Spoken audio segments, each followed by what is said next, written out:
Hi, welcome to NDE TV. I'm Peggy Robinson. Today's guest is Kim Thompson, and she's going to tell us about her near-death experience. Hi, Kim. Hi, Peggy. How are you? Nice to I'm meet good. you. And Good to meet good. It's you. good to meet you, dear.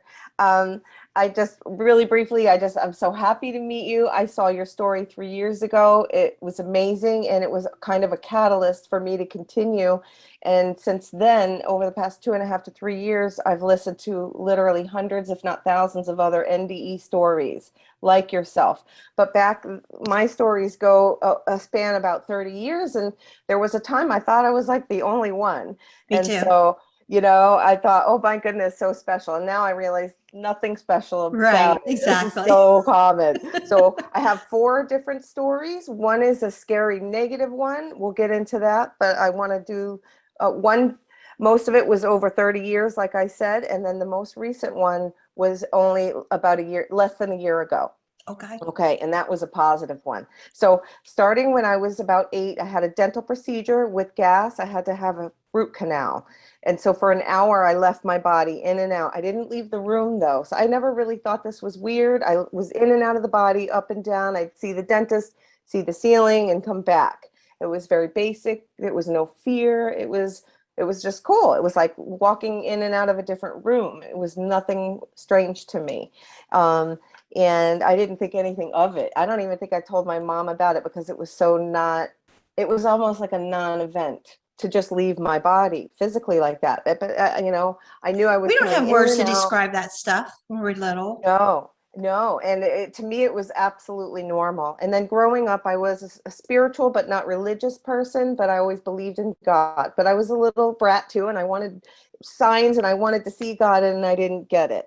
However, looking back now, I see there were all kinds of signs and gifts and things like that. I just didn't have the ability to notice what God really was. But I always wanted to know God, and I prayed a lot. But now I know also that prayer is doing a lot of talking and not necessarily a lot of listening. Mhm. And God doesn't always answer us the minute we want an answer. If we don't give But him a chance to speak, yeah, I mean, and you could ask for a sign. You may get it a week or a year or 10 years from then, but we right? should You just start don't know. listening. Right. So this was the kind of kid I was, and I was very inquisitive about God and spirituality, but I wanted proof and I wanted answers. And no religion could, or even the Bible, although I believed in stuff, but nobody was really giving me answers. I wanted them from God. So I go on with a pretty normal kind of a life. At age 18 in college, I had the negative, scary experience, which I'll back up and come to, and I saw a very terrifying being. We'll come to that. 2 years after that experience is what I call my NDE, although I did not technically die as Kim. So you As may, what? as Kim myself, as Kim's body didn't die. So let me explain. But I do consider this an NDE, and you'll see why. Uh, okay, so I'm about 20. I'm in college. This is a Saturday afternoon. We're studying. I'm in a room with my boyfriend at the time, and we're studying for school. I remember it's a bright, sunny Saturday afternoon. This is probably 1989 to 90. Um, and so there really weren't books, or I didn't know anything about this. But anyway, we're sitting in his room. He's sitting up at his desk studying, and I have my books sitting on a bed, and when when you study with someone, sometimes you have little brief conversations and then you just go right back to your books as you're studying. This was going on. So I was in the middle of a conversation with him, and I can't remember what he said, whatever it was. I laughed, ha ha ha. If that happened to me, I would kill myself. Just a stupid joke, I said. And in that instant that I said that, I wasn't even done ha ha ha laughing. I'm looking back down at my book, and I was no longer in Kim's body. I instantly left this body and this existence. I was still Kim, but I was not sitting on that bed with books. I was gone out of there instantly. I was falling to my death. And I I had no cognition of Kim sitting on that bed just moments before, or that very moment. My consciousness was now here falling to my death, and it was dark. All I saw was darkness, and now I'm going to go back to that incident of falling to my death, because now that I look back 30 years, 35 years-ish later, I'm not certain I was actually falling to my physical death at that moment, or if I was in the tunnel, because some people experience, now that I've heard all these experiences, it sounds like I could have actually been in a tunnel falling. But in my mind at that moment, I was falling to my death, and there was not going to be a survival from this. There's going to be an impact, and it was going to hurt. And I was going to feel it. And I was begging for not my life, because I knew there was no saving it. I was begging God to take me before I hit the bottom. I was basically being a wuss. I was so afraid of the pain. And I was like, I don't want to feel this pain. God, please take me, take me. Da, da, da. And it wasn't like, take me. I hope there is a God. There was a knowing in me that there was a God. I just knew I was going there. I wasn't afraid of that. I was just afraid of the pain. So I'm begging God, and it seemed to go on forever. This darkness, this falling, this begging. I don't want to feel it. I just don't want to just take me before I hit the ground.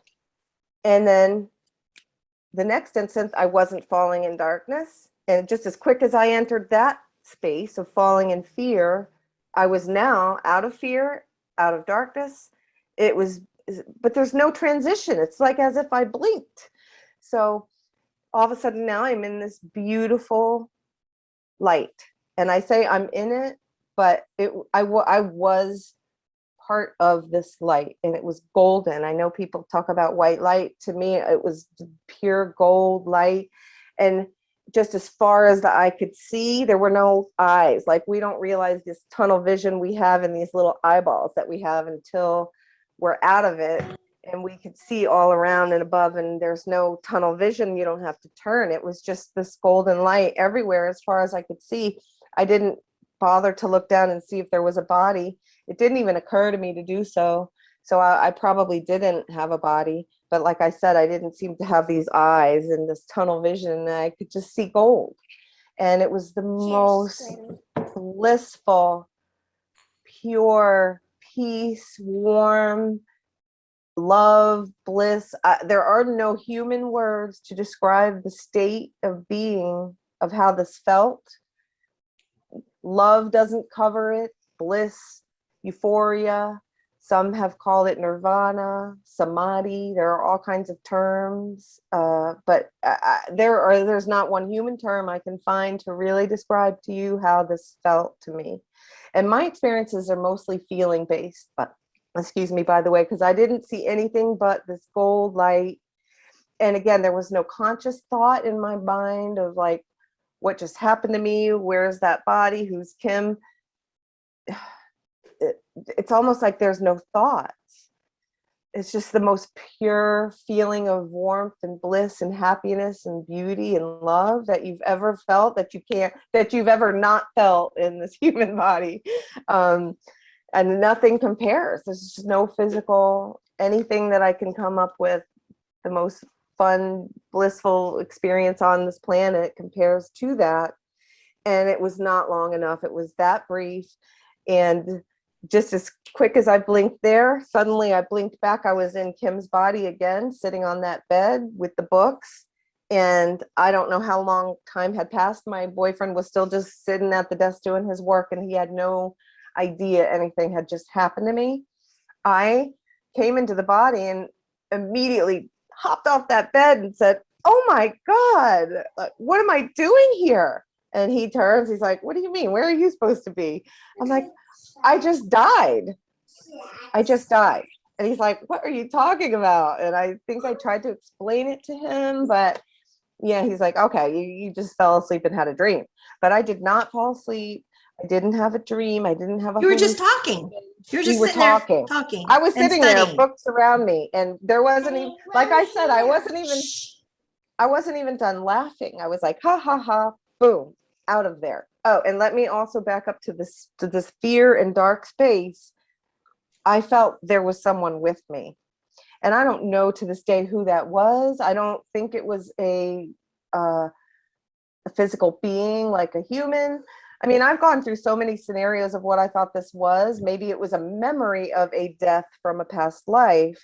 And so I did actually get to experience a real death, because I didn't come back from that. So this must have been a death I had from a past life. perhaps. You didn't come back from what? So if this was a past life death, it Oh. wasn't a near death where I came back into the body. I actually died for good. Do you know what? I mean, it's your interpretation that counts. Just as me sitting here listening, I feel like I had an aha moment about all these near-death experiences and all these out of body, and I feel like I had an aha. And that is what you said.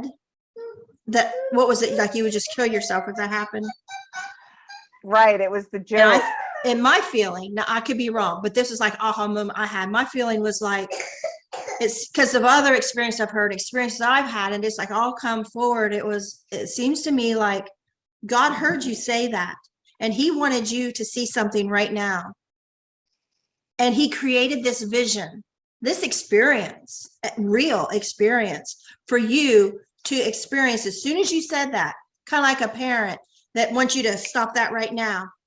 It was like God gave that to you for you to know right now what that would be like if you were dead, and if you took your life, if what it might feel like, and then brought you into the beauty of like a heaven experience. It seems, and you felt a presence. And to me, it's like these are guided experiences. Whether, you know, my drowning, my tubal, I had an aha moment as you're talking. These are real, but they're also created by God to give us an experience to teach us or to pacify us through a hard time. Whatever we need, this is our Heavenly Father saying, I'm jumping in there and I'm showing her what I need her to know right now. I And you know, absolutely these agree. people that have these hell experiences, and people say, oh, hell's not real. Well, it was for Howard Storm. But what if Howard Storm, God took advantage of the fact this guy's getting ready to die here, and I'm going to show him something. So when he comes back, because God knows he's coming back. God knows everything. He will change his life, and he will become now a preacher. He will be talking about his NDE. He will be telling people what hell is like. And, you know, other people have had hell experiences. And then like your out of body experience, you know, at the dentist. Why did God want you to see that? We don't know. But it seems like I believe that everything is divine intervention created by God, even these experiences. That's just something I got like while you were talking. I'm like, wait a minute. Yes, these are real, but I almost wanted to say, wait a minute, I just get it. These really aren't real. These are experiences God is making, but yet that is real as well. True. I mean, he makes it real. It is. I mean, you could really get deep into it and say, is this life even real, or is this very life we're experiencing? It's like we're all given this experience we need to have. So when we go to the white light and our life body is finished, we will be able to accept it and live in that perfection. Well, let me say, I believe that completely, but if it's a vision given to me, it's not like a memory or a dream. It was so real. It was just as real as this moment sitting here with you. It is more real. So it is. Because so that's why I feel like it was a memory that it actually did happen before. But because it wasn't on this earth.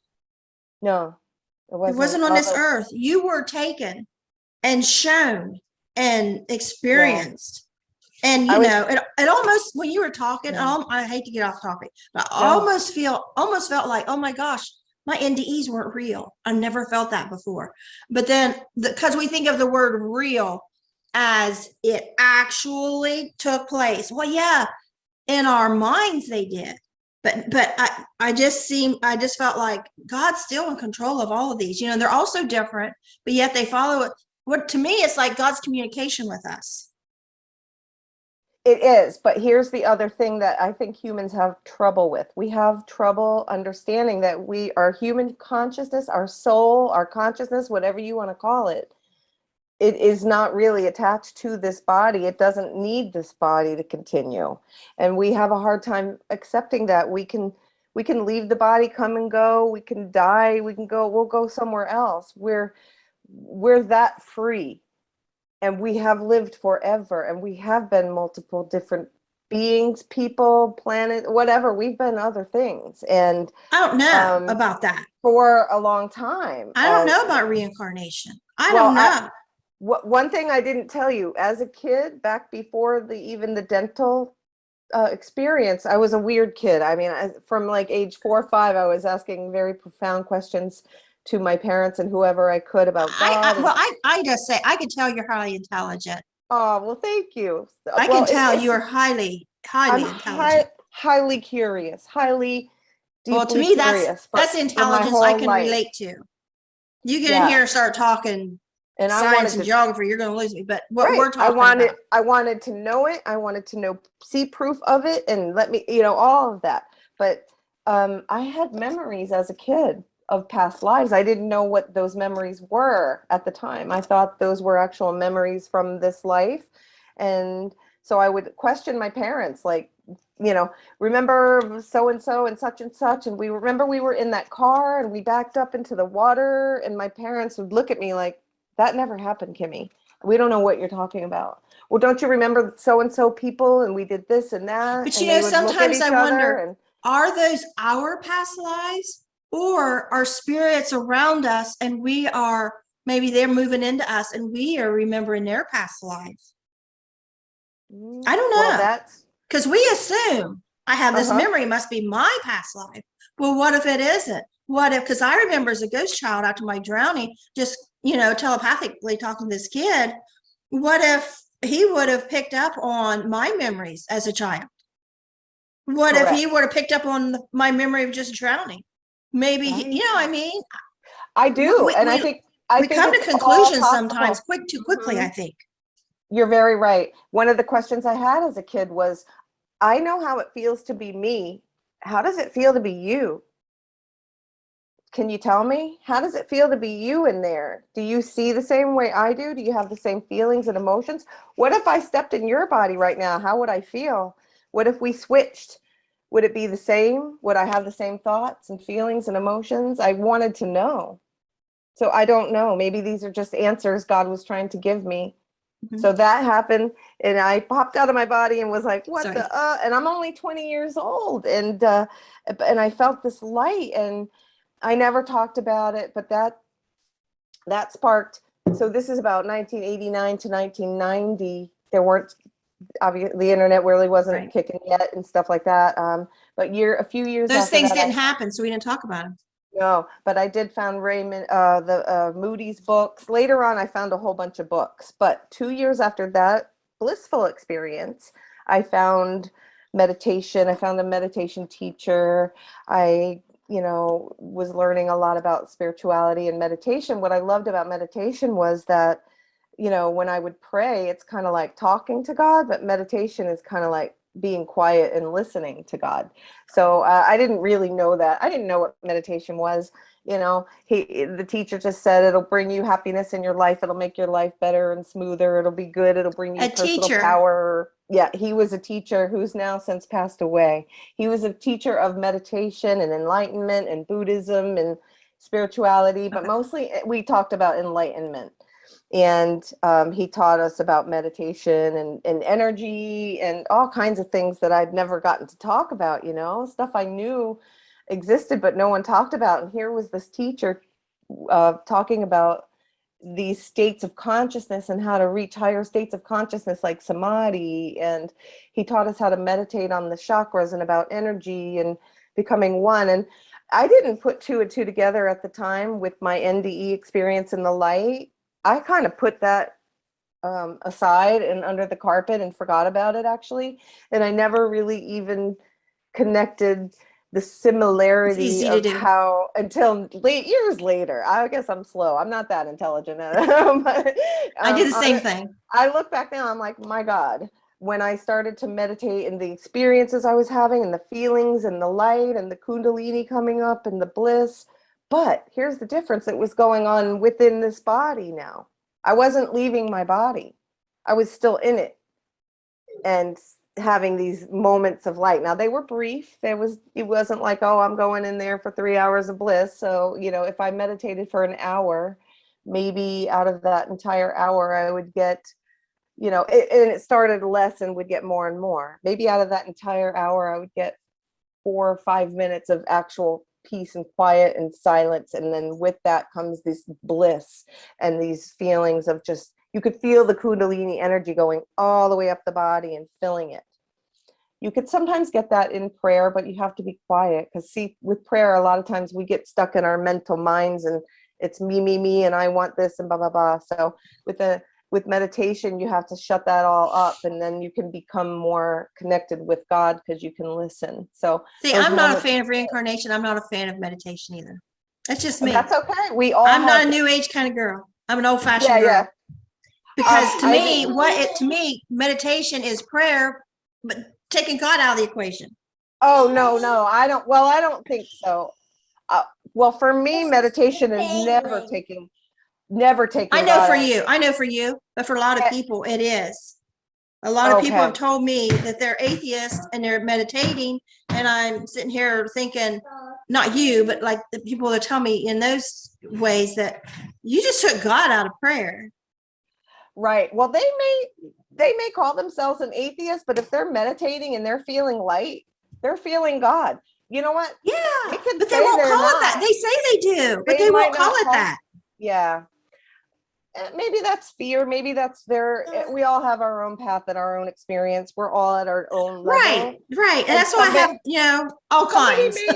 Somebody may judge me for calling it God. Whatever, I don't care. Like I'll call it consciousness. Right. I'll call it God. See? I'll call it dog. Whatever. It's the energy that we're all made of that connects us. That is love. I believe it's God. You can call it whatever you like.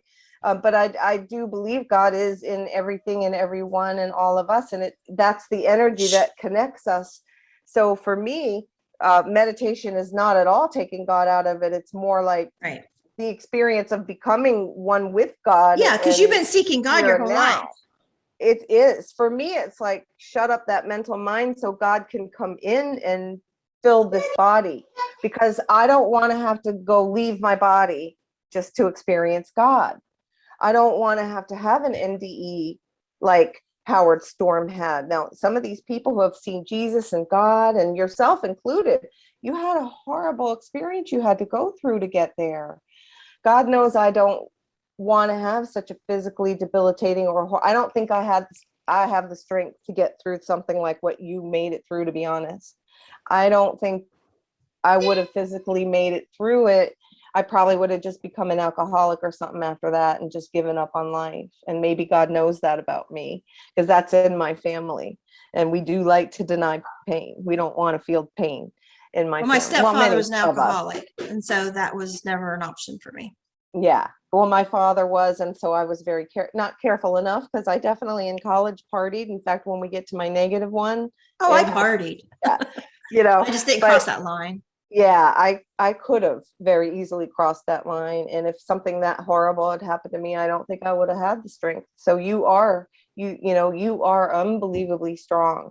So when people like you have these horrible physical experiences and loss, and you do get to see God and Jesus, you needed to see that. You probably needed to have that moment and that connection just to get through it in this physical life, But God's never away from you. Even when you came back into Peggy's body, you still have that light in you. God is still in there. It's just that we have this veil that we forget it, so that we can just go on and be our human lives and do this human life thing here. But now I forgot my whole entire point. It's okay. The meditation thing and feeling God. So what I like about meditation is I do believe it's 100% bringing God into you. It's more. It's a tool. It's a tool. So meditation put it on is a you. tool. Go ahead. Oh, I'm sorry, honey. Go ahead. Keep going. Meditation is a tool to thin the veil so that you can understand the light and God that's already within you in your body.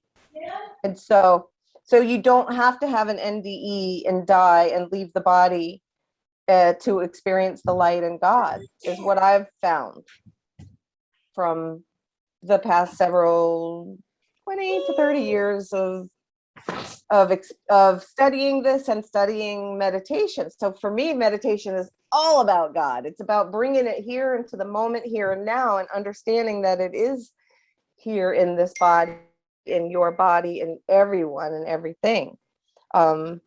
So that's just me with meditation. So anyway, so after that beautiful experience, I did find that, and that the things that I learned and went through for the next 30 years, it helped me get through horrible divorce, being a single mom, raising 2 kids in New York with, not a lot of security and money, and just all sorts of craziness.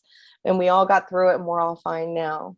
But it also it just kept me close to spirituality, close to God, close to, but again, I still did a lot of deep diving into what it all means and why and why do we suffer and all of these things. So for years and years, and while living this physical life and raising kids and going to work, I'm also trying to figure out how to become enlightened. And that's the rub. How do we stay here physical and live life and be kind of normal, but also have a spiritual path that includes a spiritual, life that we can feel good in. So to me, that's what meditation does. It's a tool to bring that in so that you can have that light in your everyday life and you can feel good in the body. So then fast forward to only about a year ago, and this is really weird, Peggy, but 1 year ago today is the anniversary of my beloved fur baby that passed away suddenly and horribly, but I feel him. He's good. He's on the other side. I love him to death, but it was just a sudden, that we can go back to that experience because I had a very paranormal experience that night with his death. But that death a year ago put me into such a deep, dark depression. Of course, we've all been going through the pandemic. The pandemic had already almost ruined me completely financially. My kids are grown and they're in New York and I'm down here in North Carolina. And then the pandemic hits, that happened, I'm like financially almost ruined. And then my dog drops dead suddenly, and he was only 8, very healthy as far as I had known. And there, we went to bed, that happened. So I was just devastated. And I had a real couple of hard months, and then I started this new job and everything was kind of moving along, life was going on. But I was still very sad and devastated and thinking, how am I ever going to recover from this? He was like my best friend, my best pal, my best fur baby and everything. But, life goes on. So I go to this new job. I had just started in a hospital. I come home, I go to bed. No, normal, nothing day, normal night. I go to sleep. I wake up. I'm not in my body. And now it's dark. So this experience was so opposite.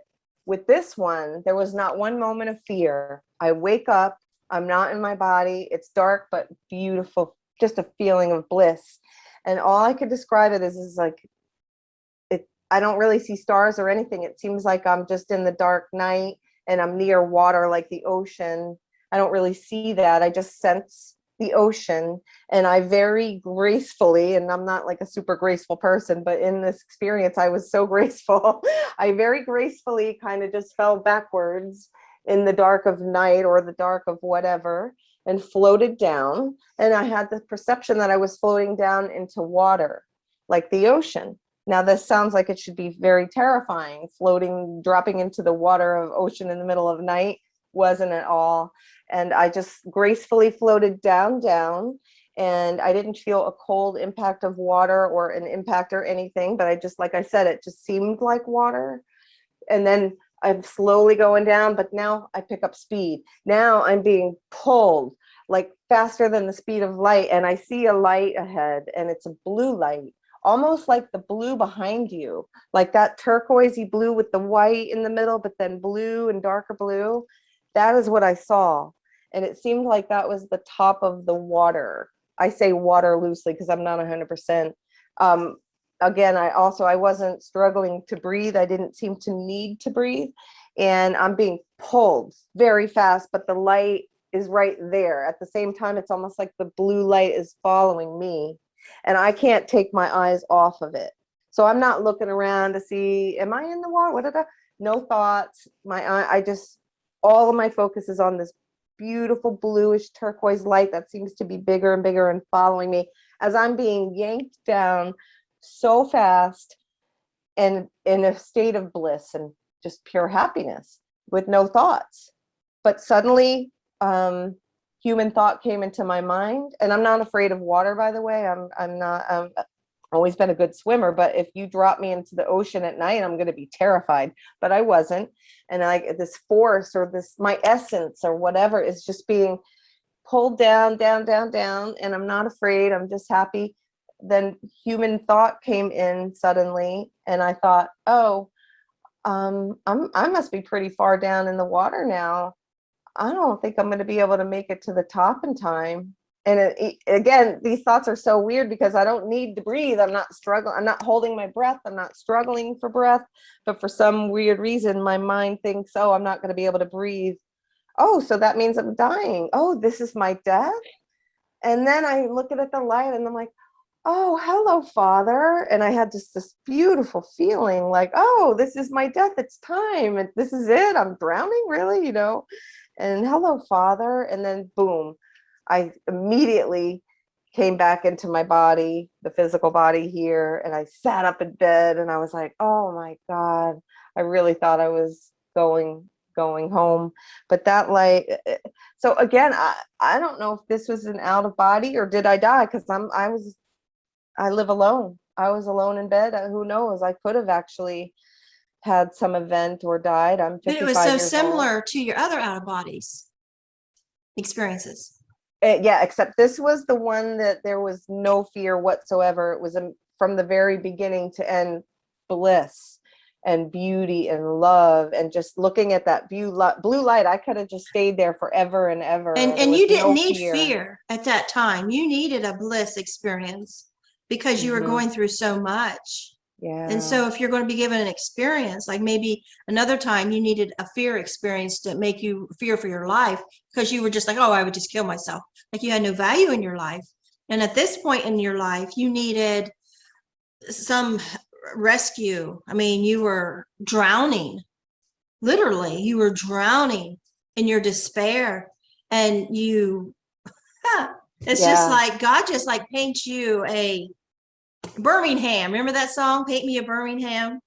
I don't. Okay, listen to it. I'll have to sing it. It's a country song. It's like an old guy is like saying like, paint me a Birmingham, like where he can see his wife, like the memories he has. He can see his wife has passed on, and he like paint me a Birmingham, like where they lived and their life they had. He wants to see it, like he can see it in his mind. And so it just makes me feel like God is just, I'm looking at the picture behind you. It's just like God is creating you a beautiful artwork, but it's a living artwork. It's just not a picture. It's a vision. It's a total grace and his love that he's creating this story for you, that he knows exactly what you need to help you get through in the next step. It does feel like gifts from God that I just get. You know, so and I'm not so sure, just I've never thought this before, but until I was listening to you in the beginning there, I'm not so sure that our NDEs are any different. And I've never thought that before. I mean, I've seen where, you know, when my drowning, you know, vision opened up that it was real. I was back there in a memory, standing there looking at this fishbowl in my mom's living room at these fish and thinking, oh, those fish, they understand the difference between alive and dead because I stuck my hand down in, you know, and they're afraid of me, but they weren't afraid of that little treasure chest, my mom. And so that memory came back, but it wasn't like a memory comes back with us. It was reenacting.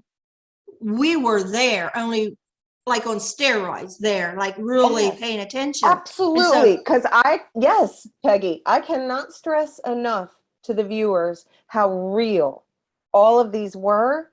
They were more real than this moment and this cup of tea I'm drinking. It's more real than that. Saying with 100%. So I cannot, if you haven't been through it, I understand why people would say, oh, it was a dream. She was asleep. She had a dream. She had a hallucination. She was studying with her boyfriend. She must have had a hallucination, or she fell asleep and had a dream. No, because my dreams they feel like dreams. They're fuzzy, they're spacey, they're weird. You don't remember them clearly. These experiences are not dreams. They're just like yesterday. Like they're so clear. I can remember everything about them like yesterday, including the terrifying one, which we'll get to that too. I don't want to leave that one out. It was the most visual of all of them, but least impactful. But I think you're right, Peggy. I think that God kind of, because I didn't actually die or have any kind of accident or have a serious illness. I wasn't in a hospital. I didn't die, but these were just given to me spontaneously.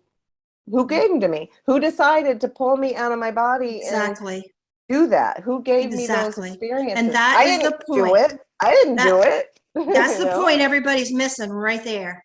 Yeah. Who is doing this? Who is Mhm. orchestrating this? Who are these guides? Who created this exactly to Yeah. where you would get what you needed to get? I And couldn't have people made that up. I couldn't are have that dreamt it. right. People No. that are taking God out of this are totally missing the point. And I have talked to some really top NDE researchers, and they're going to make these films and things. And every time I tell them, I said, well, stop leaving God out of it. And the scientists are studying NDEs and OBEs and all this stuff. And I'm like, when you take God out of it, you just close the door to awareness, because you will Right. never find the answers as long as you're taking God out of it, because God is the answer to all of your questions. They don't want Yes. to hear that answer, but God is the answer. This morning Well, I woke up and I turned on some of the the top TV, scientists like, oh, and there was just a part of the Elizabeth Smart story, which I've seen the whole thing before, but it was just, where I turned it on. And is where the guy that kidnapped her, from her bedroom, and she's yeah. out in the field, and the guy had forced her to drink alcohol, and of course he was sexually abusing her. And so the next morning she wakes up and they're both still asleep, and there is a cup of water, a Dixie cup, not a Dixie cup, a plastic cup, of water full. And she said it was impossible. There was no water in this situation at all. It was impossible for this clean glass, plastic glass of water to be there. And she drank it, and she knew that was from God. She knew it was a miracle. She knew that was to give her hope. And I was just like overcome with yes, because when I was kidnapped and raped, and I prayed and prayed I wouldn't even know this world, and I left my body, and I'm up at earth, above the earth, looking down at earth, up in the night sky. And I thought of that when she said that, and I'm like, things that'll give us hope. And like that there with you was in a place and you were taken out and you were shown something. And for you, that gave you hope. For somebody else, they'd be like, what am I gonna do with this? But they would have a different experience. And just like you had a different experience when you were studying, completely different. And yes, Yes. they are real. But in a Yes. sense, I could almost say, which is incorrect, that they're not real, because we think of as real as I get up from this room and walk to the next room. We go I through know the what you tunnel. mean. We're in the bright white light. You These mean are all, real, like this physical arm real, yes, but yes. that's And why we but make a they mistake. are what our They are definition of real. real is, because God created everything, and he can come down and give that girl that glass of water in the desert. Correct. Absolutely. And he can come down and show you this beautiful thing. And he Yes. can have you watch my podcast years ago and get you thinking and Yes. following NDEs, and get you and I together. And I have this aha moment. I mean, Yes, and I'm everything is crying in a right now. grand I have design. chills and I'm in tears because it's that I'm vibrating with how true all of this is and how profound it is. Because we want to think that the reality is, the stuff, the physical, this T, my arm, the everything around, and we don't realize that that's really the transient stuff, that who we are and the part of us that has left this body, that can leave the body, that's the real part. And so what I want to bring is the combination of the two together, where we can bring that light into this body and still feel good and have good experiences, and expand our conscious awareness to include the physical, and not always poo-poo it like, oh, I can't wait to leave the body. And I've been there. Trust me, I've been there 100%, 1,000%. God just take me. I'm done with this life. I'll never take my own life. But I have prayed for God, like, okay, God, I'm done, right? I'm finished. You can take me anytime, So, We get lazy. it is. It's a laziness, and it's also just you get tired. You can only feel so much pain and suffering and loss, And normally what it is we need, it's like, kaleidoscope, how that it just changes its colors. It's like, that's what we need to do with our brain. We do. We need to, okay, this seems this way and I'm stuck on it. Look at it this way.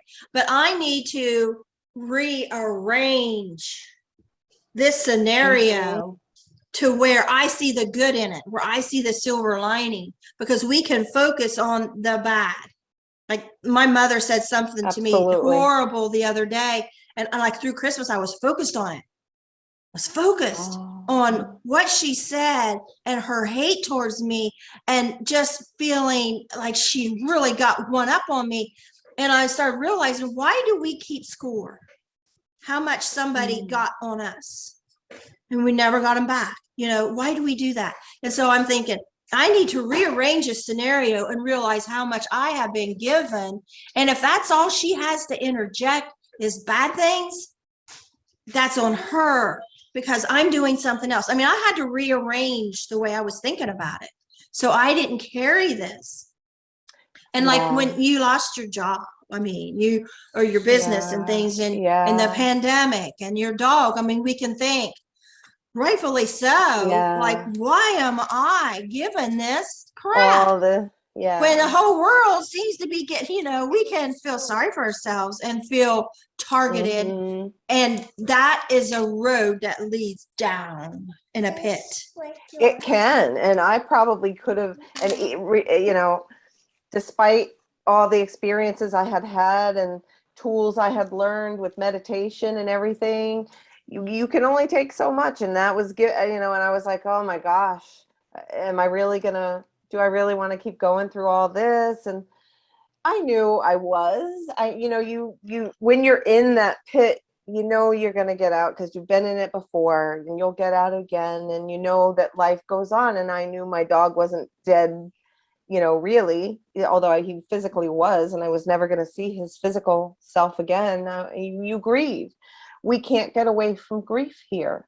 You're right. We're here, and we came here to feel that. But like it's paints, like, that I keep looking at that picture behind you. The person had these paints in front of them, and they could have painted that beautiful thing, or they could have painted something dark with mean faces. Thank you. Well, actually, I painted that. That's one of my. It's paintings. Beautiful. I love it. Thank you so much. It's just so you. It's just like, oh my goodness. It speaks of you. Sweet. Thank you. Yes, I'm an artist, and I want to. Jeff Mara said, why don't you paint your NDEs? And I'm thinking about doing it, but most of my experiences were just I didn't see all the stuff and all the flowers and the beings. I really just saw that golden light, and then the blue. Now, would you call these NDEs or OBEs? Because you weren't near them. No, right? I actually do call them OBEs, although what do I know? What do we call anything? Because they sound like what we call OBs, because there was no death situation. There was no death situation. I did not die. However, like I said, like with this latest one, who knows? I was asleep, but maybe I did stop breathing for a few minutes and had an NDE, or maybe it was an OBE. So with that, I don't really know. I have no physical. And people say OBEs like it's not good enough to be an NDE, but what they don't realize, most of these OBEs are miracles. Yeah, it was given to me. I didn't have to go get hit by a bus or dragged by a train to have it. I feel like it was a gift that I needed to have for whatever reason. Yeah, just like Elizabeth's, glass of water. Correct. These were your glass of water. They were. And including the negative one, which we can back up and talk about too. That one, I did have a visual of a very terrifying, scary being. But that, like I said, that was, even though it was the most visual of all of them, it was the least impactful for me. But it included nothing but fear. It was absolutely fear. Okay, so I'll tell that real quick. So that now, age 18, I'm just new to college. I'm in the dorm. And we were having a little party situation in my dorm room one night with just a few kids in there having a few beers. So it wasn't like a crazy party night, which could happen, but this was just a regular, just a few beers. And one of the kids was a visiting kid from back home. He was there with another friend. So there was, I don't know, 6 people, 7 people in the room or something like that, just having a few beers. This one kid pulls out a joint. Funny you were talking about that.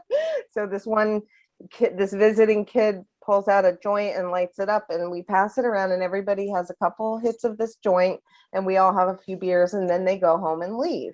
And nobody had anything different, including me. But everybody leaves except for one of my friends hadn't left yet. And my roommate had already climbed up into her loft and went to sleep. And he was going to leave and I was going to go to sleep. But he said I was sitting in a chair. And all of a sudden he said, I just like dazed out, like I wasn't there. And he was like shaking my shoulders like, Kim, Kim, Kim. And he was so confused because none of us had drank that much or done anything that much. He was like, how is she so messed up? I guess he thought I was wasted or something, but I was just gone. From his perspective, I was like gone, and I was just staring into space, and he couldn't get me back for a few minutes. What happened to me is I was in the room with everybody 1 minute, and just like on that bed where I was just gone, same thing. I was just gone, and now I'm in a white space, not like a white room. I didn't see walls, but it was white, like foggy, and in front of me was a huge, terrifying face of a being that wasn't human. And I don't know what kind of animal or thing. The closest thing I can come to what it looked like was maybe like the shape of a dragon's head, but it wasn't a dragon. Like, to me, dragons are, obviously they're mythical creatures, but they're portrayed as being pretty beautiful and cute, sometimes even really cute and stuff like that. This thing was not cute, beautiful, magical. It was terrifying. So it was like I was just instantly in front of this ginormous thing. It was like the size of a truck or a house or something, and all I could see was the face, the head. I didn't see a body. I never saw a body. And its eyes were staring right in my eyes, and my eyes were staring right in it. And with my peripheral, all I could see was the white, like a white cloudy space, but no walls. But I could not take my eyes off this thing. Now, I didn't have that 360 view like I did in the gold light. I must have been in my body because I could just see through my eyes. And they were focused on this thing. And all I felt was absolute terror, fear. I don't like the fear for your life. I don't know if you've ever been in such, It seems to me like the people I've had on, I guess, when they've had a, out of body experience or NDE even due to drug overdose or while partying, they're never good. Right. Yeah. This was not good. It was terrifying. And there was no message. There were no words. There wasn't a telepathic words or meaning or nothing. It was just pure fear. And like, I didn't know what this thing was going to do or what it wanted. It seemed like the kind of thing that could just eat me in one gulp. And like, maybe that's what it wanted. I don't know. There was no thought it was like the purest fear, almost like when I was in the golden light. It was the purest bliss and love and just the purest, best positive feeling I can ever describe. This was the opposite. It was the most fear. I had never felt fear like this since or before, because I've never been in such dire, like, your life is about to end. If you can imagine being like on the edge of a cliff, you're going to fall, or something like this is just about to eat Apparently you. God was showing you he didn't like what you were doing. Probably. Because you're being shown like it was the warning, right? Some during sort of a warning. These experiences. Yeah. Instead of God's voice saying, I don't like this. You're going to be shown something scary. Yeah.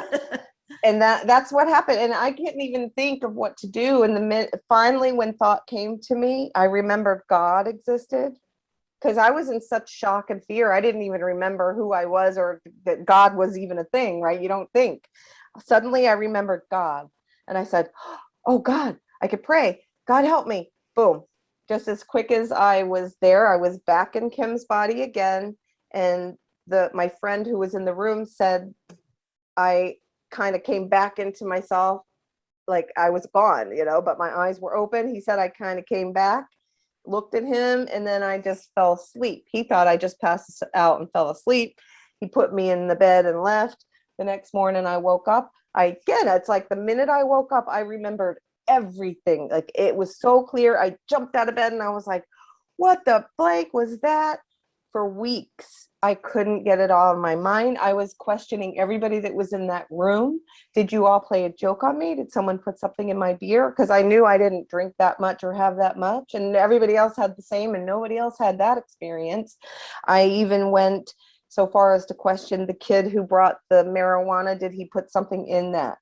Now, about a week later, I went to one of his friend so he was kind of like a friend of a friend. I had known him in high school, but he wasn't like a good friend of mine. So but the good friend was there. So anyway, I went to him and I said, did John do something? I just need to know because I had this crazy experience. Was there something in that? And he was like, Kimmy, no, God, no, of course not. And also, didn't you hear what happened to John? And I said, no, what? Apparently, about a week after that night, John was violently killed he had gone back home to Virginia Beach where I had grown up, and he was hit by a car and killed instantly, 18 years old. And so he's the one that had brought the joint. Now, I'm not saying, so I don't know, maybe this being was a warning of that, but it didn't seem to be connected. Now, years later, I look back and I feel like, no, it must have been much more personally connected to me. Maybe God didn't want you around John. Maybe you would have happened to be there or something. I don't, Who yeah. knows? To this day, I don't know if it was a warning or if it was what it was. And again, it was one of those things I swept under the carpet. I didn't talk about it, didn't tell a lot of people about it. And I probably thought at the time that it was just from the alcohol, but now, looking back, no, because what you experience from alcohol and drugs, and that wasn't it. It was real. It wasn't a hallucination. I was fully cognizant and completely there. And it was very sobering experience. So it wasn't like you feel drunk, or I was there.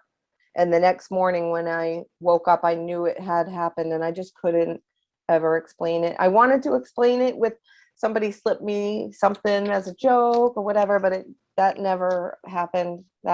So I did leave my body that way. And then 2 years after was when I had the blissful, happy experience with the light, which, like I said, did start scary. And I always look back and I think there was a being there with me, or I thought, was it a human? Was it? I don't know. But I think now that it was like a being was with me when I was. Now, and again, was this a memory of a death? Was I actually falling to my death and then I went into the light? Or was that the tunnel? Was I in a tunnel experience? Because some people experience the tunnel as a falling.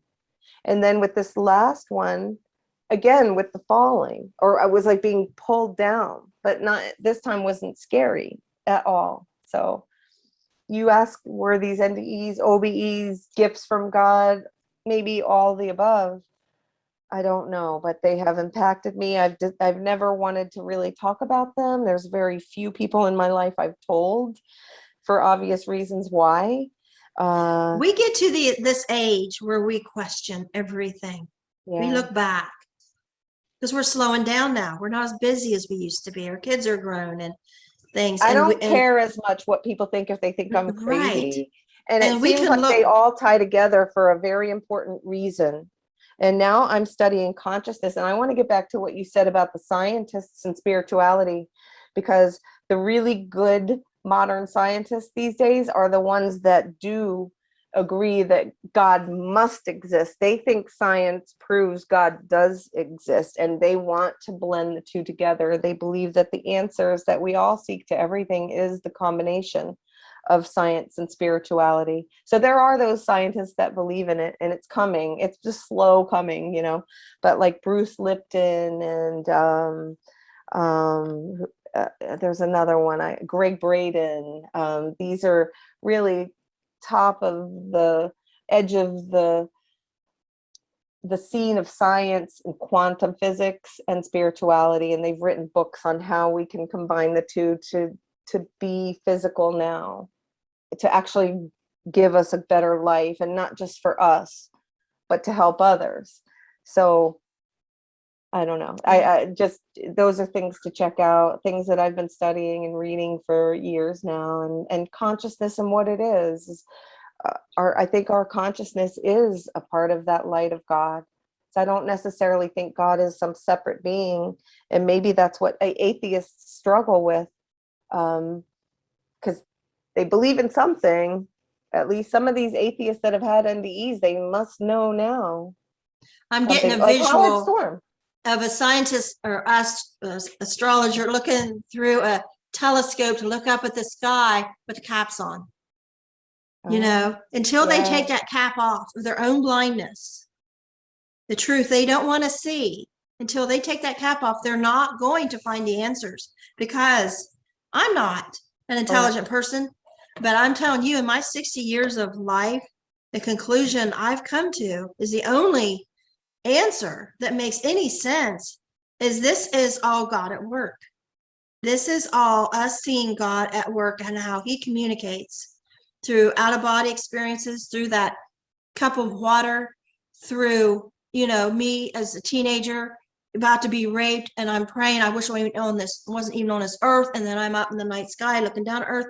I mean, the experiences you've had, and I almost wanted to say they're not real, because what I mean is in real is God created these experiences, and yes, they are now real, but it's hard for me to put in words. Do you know what I mean? I do. I think I know because if somebody else went with you on that experience, they would experience something else that they needed. Where if you and I go in this room, we're both going to see this room. But if people are in a plane crash and they all die at once, they're all going to have a different experience when they leave their body. Yes, I agree. I think we all have our own individual experience with death, even if we all die together, like on 9/11. 9/11 is a good example of thousands of people dying all at once. And they're tailor-made. Thousands of different experiences. Yeah. And it seems like that our memories are all stored in heaven. All our memories. Because the moment of our death, so many people have a life review. And it's all right there for them to all see. And we were talking on a podcast the other day. It seems like nothing bad can be in that bright white light. To be in the heaven God made for us, we're going to have to be clean of everything bad. And we can get that here on earth. We can suffer. We can hurt and find our way through it. And by the time we die, hopefully we'll be clean. You know, but if we're mean and angry and stuff, maybe we're going to have to experience a hellish, or we're going to have a really hard life review.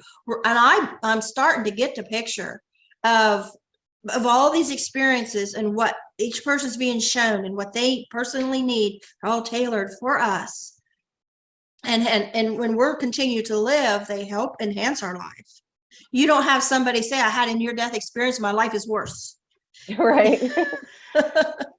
That's true. They may go through some stuff, you know, especially if they've had such a physical debilitating experience like you did, or Howard Storm, or the man that was dragged under a train in the British man. And just, there's so many. There's the man that was using a chainsaw, and the chainsaw hit him in the neck, and he almost, you know, he almost chopped his own head off with a chainsaw. And just, there's the man who lost his wife and baby. I could go on and on. There's hundreds. Jeff, and on and on and on. Peter Panagore. There's just story after story after story. I love them all. It doesn't get old. I could feel when you tell your story, I feel like I'm there. I feel like I'm there going through it. Good, because I'm there. Do you know what I mean? Yes. I'm back there. And I have so many people in the comments saying, Peggy, we all heard your story. Stop telling your stories. Like, I can't stop telling my story. Why stop? Because I should make it all about you and not say a word and just let you and not mention my story. But you are making me alive. I disagree. Do you know what I mean? You are awakening me, and with what you're saying, and I'm getting these aha moments, and I'm just like, I figure this out now. And if I don't say it now, it's gone. Yeah. I like this being like a conversation more than an interview. It's more like I'm finally meeting this friend that I've been wanting to meet, you know, and we're hanging out and having a conversation. So no, I want you to talk and tell your story and interject. I love it when you do that even. And it's like, okay, tell me again. I've heard it, but I want to hear it again. Go. You know, I can't, it's never too much. Well, Let's it's hear it just, again, it Peggy, just, you I know? keep thinking of the kaleidoscope analogy, you know, Mm, it's like mhm. you're talking and I'm like, wait a minute, all these thousands of things I've heard have just now clicked to what you're saying. And I'm getting the picture that, like I say, I'm not saying they're not real, but Yeah. at the same time, God is creating this reality for us, this out of body experience, this near death Yeah. experience. That cup of water he gave her, that was a real drink of water she had. You know, my experience in heaven, that was a real experience. But God is creating Absolutely. these, you Yeah. know, and so he created the tree. So is the tree real? Yeah, the tree's real, you Right. know, but Right. he's creating, Mhm. and it feels like, why are we meant to be on this path Mhm. that we are not on, that we're supposed to be on? He needs us to be on for Mhm. whatever his reasons are, that we are on this path, that this will catapult us into that path completely off of where we were headed. Absolutely. I think so. I mean, every one of us who has had something, our life has shifted somehow in some way, and we've taken another kind of a path. Some of them drastic. I mean, I was already kind of a spiritual praying person, although I was also a selfish kid and I just wanted to party and have fun. And it was me, you know.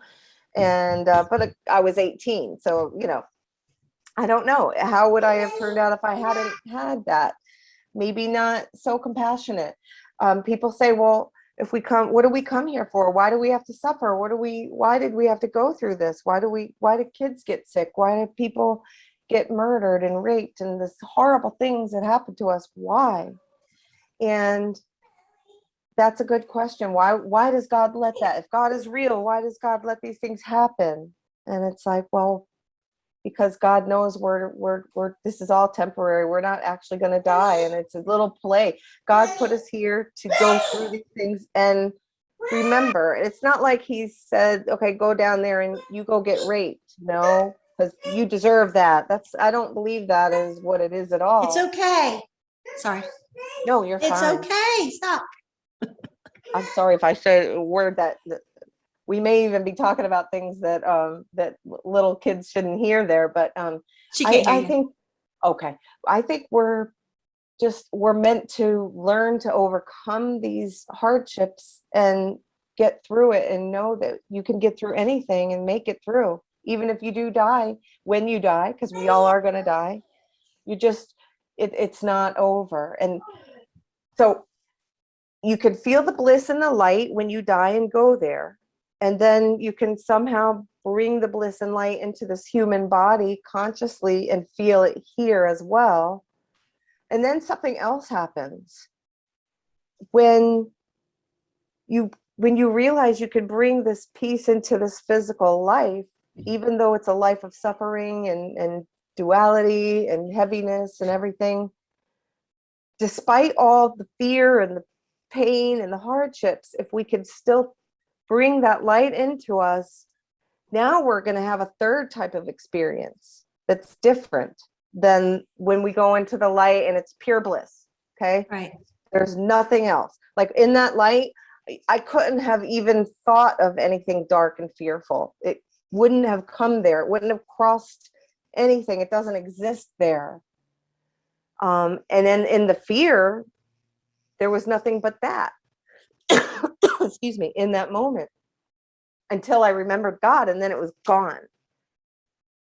So, but now when I'm in Kim's body, if I can bring that awareness of the light without leaving my body, bring it down here and stay here in Kim, I've created something else. It's a third Yes. thing. It's a third thing where it's not, nothing is separate. And the dark and the fear is now realized as very, very temporary, transient. And that's actually the thing that's not real. So I remember that terrifying being And that was the most fake of all 4 experiences. That was, or I guess, let's say 3, because when I was a kid, I never left the room. It was there physical. Out of all 3 experiences, the terrifying being in my face was the least real, if I'm being honest. Even though it was fear. And I asked my guidance, my intuition, God, I say, what was that thing? What was it? And I hear that was the face of fear. But it's transient. It's not really real. Like you said, it really wasn't. No, I can't exactly answer why God wanted me to see it then there. Did it serve its purpose? Maybe. I don't know. I just know it happened and it was very real. It was not a hallucination, and God has reasons. So Yeah. And I had said before we had started here about that joint you had mentioned, that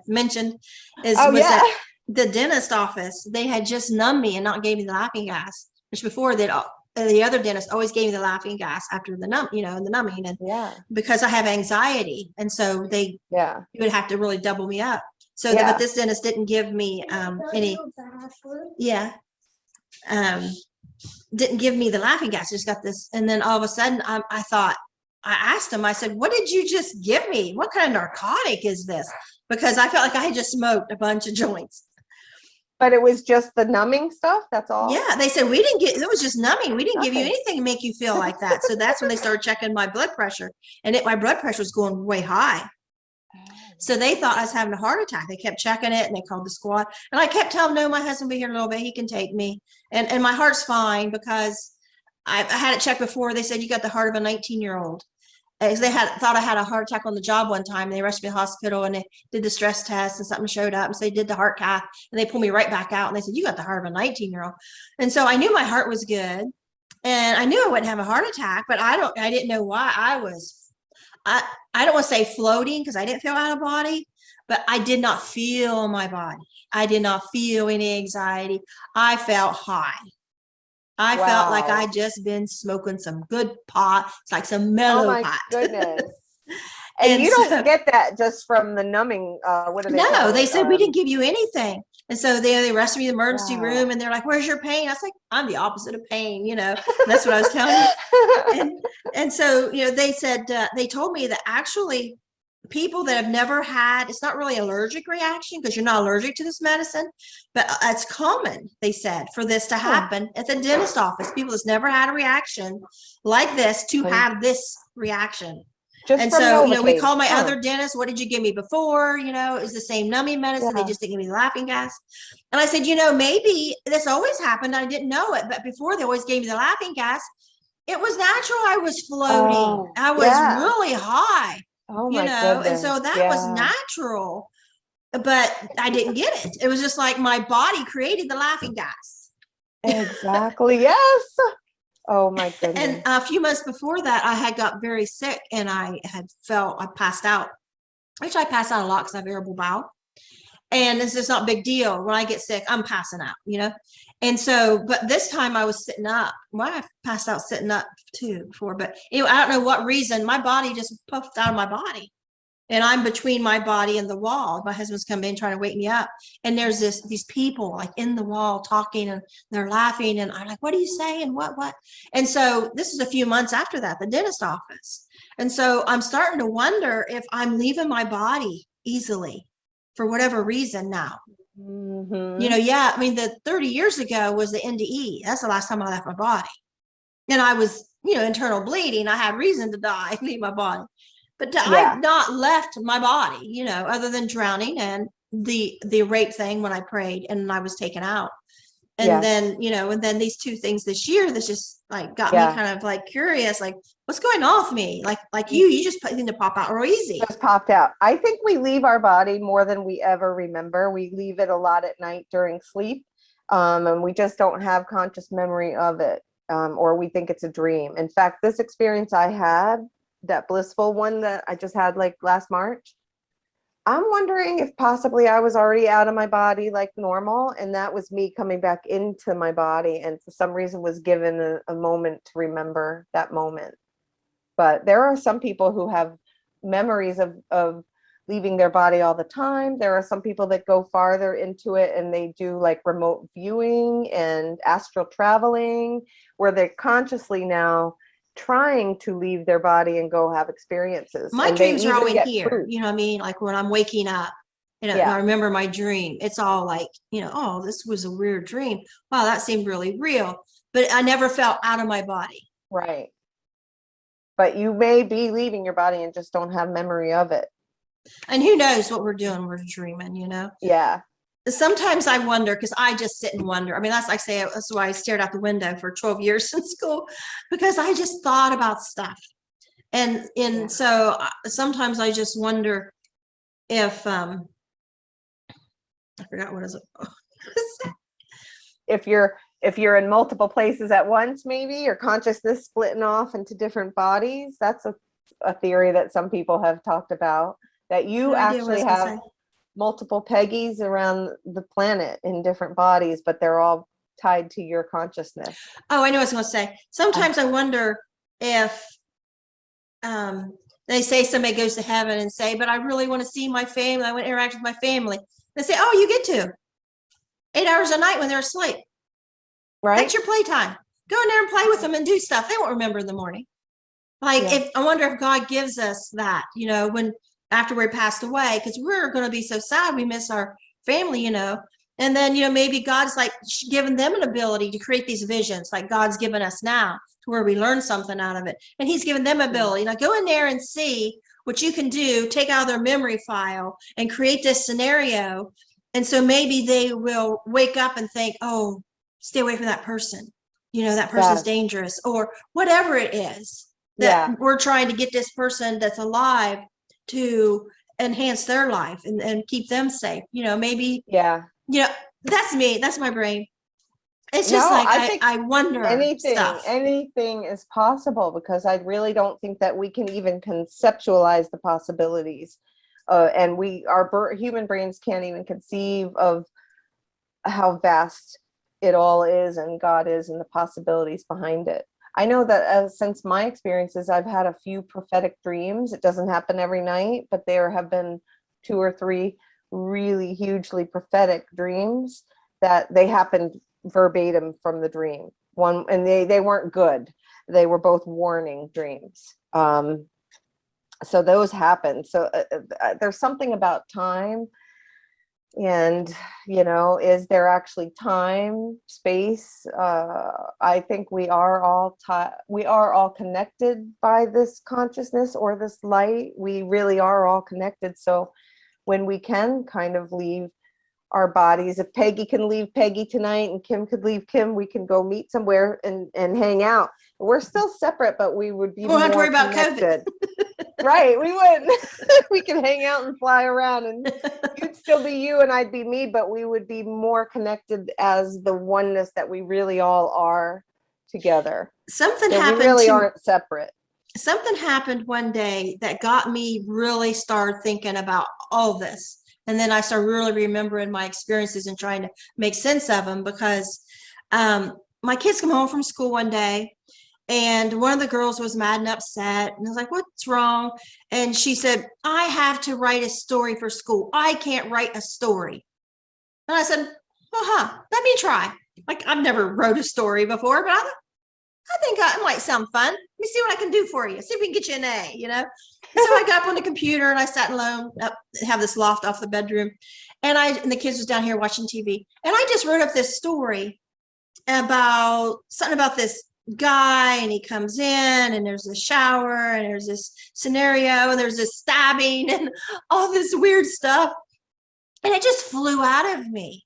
Like, I could see this all happening. And so I just started writing. It's like more coming. And I never thought of myself as a fictional writer, like ever. Like, I don't like fiction, you know? And so I like true stories and stuff. And so like, I would even go down the fiction aisle in the library, like, keep that away from me. Those are lies, you know? And so I was just having fun with this. And so I just wrote up real quick, come down the stairs. The kids are watching TV. And I says, look at, here's your story. I just handed it to her. And I started watching, they were watching Unsolved Mysteries. And it was the exact scenario that I just wrote. Oh my God. I mean, it just come on. You know, I was already done writing and I come down and it just come on. It comes on. Oh, And it was the actual thing that happened. wow. I'm getting And chills. I'm like, kids. And they're like, Mom. I'm like, I don't get it. So I started thinking about Stephen King because I had heard something that some of his stuff actually come true. And then I got reading that sometimes people that are artistic, like they like tap into this other realm, like, and they get things that actually happen. And I'm like, what in the world? Oh, And that yeah. became a belief and a curiosity that there's something to this stuff, where I always dismiss anything like paranormal. To me, it was anti-Christian, but this opened my eyes to what's happening, like what happened to me. And so I went and started talking to my mom about it. Her first response is, Peg, get on medication and that those things will stop. That was her first. And I'm like, no, I don't think so, you know? And so then that didn't satisfy her. So then she would say, well, you know, her oldest sister, Dorla, she says, you know, your Aunt Dorla always knew when someone was going to die. Mm. And then she says, well, here's this little memoir, little tiny book she wrote because she was getting Alzheimer's, kind of like notebooks. She's getting Alzheimer's. So she wrote her life history. And she says, and you could read her life. And so I read about her life. And then in the back of it, it said, it was just a little notebook. And at the back of it, it said, my family told me that I didn't include these things and they think I should include them. And it went on to, she had drowned in the river when she was little. It talked about a near-death experience, but you know, she wasn't calling it that or knew anything about it. And she went on, and this is what happened a long time ago, you know. And then she got talking about how she just knew when people before they die and things. And that started opening me up because my mom says, well, maybe you're like her. And I got thinking, you know what? Kind of like that kaleidoscope again, you know, like all these things started fitting together. I think maybe I am. And I had just dismissed it all. So I started kind of secretly just myself examining and kind of writing a little bit, and then I, you know, put it away. And when I had time, but you know, then later it come like full-fledged, like, wait a minute. Because I had PTSD from child abuse. So my habit was anything that I didn't want to remember, I just push under the rug. And I realized I had pushed all that spiritual stuff under the rug with abuse, just the same. And I realized, wait a minute.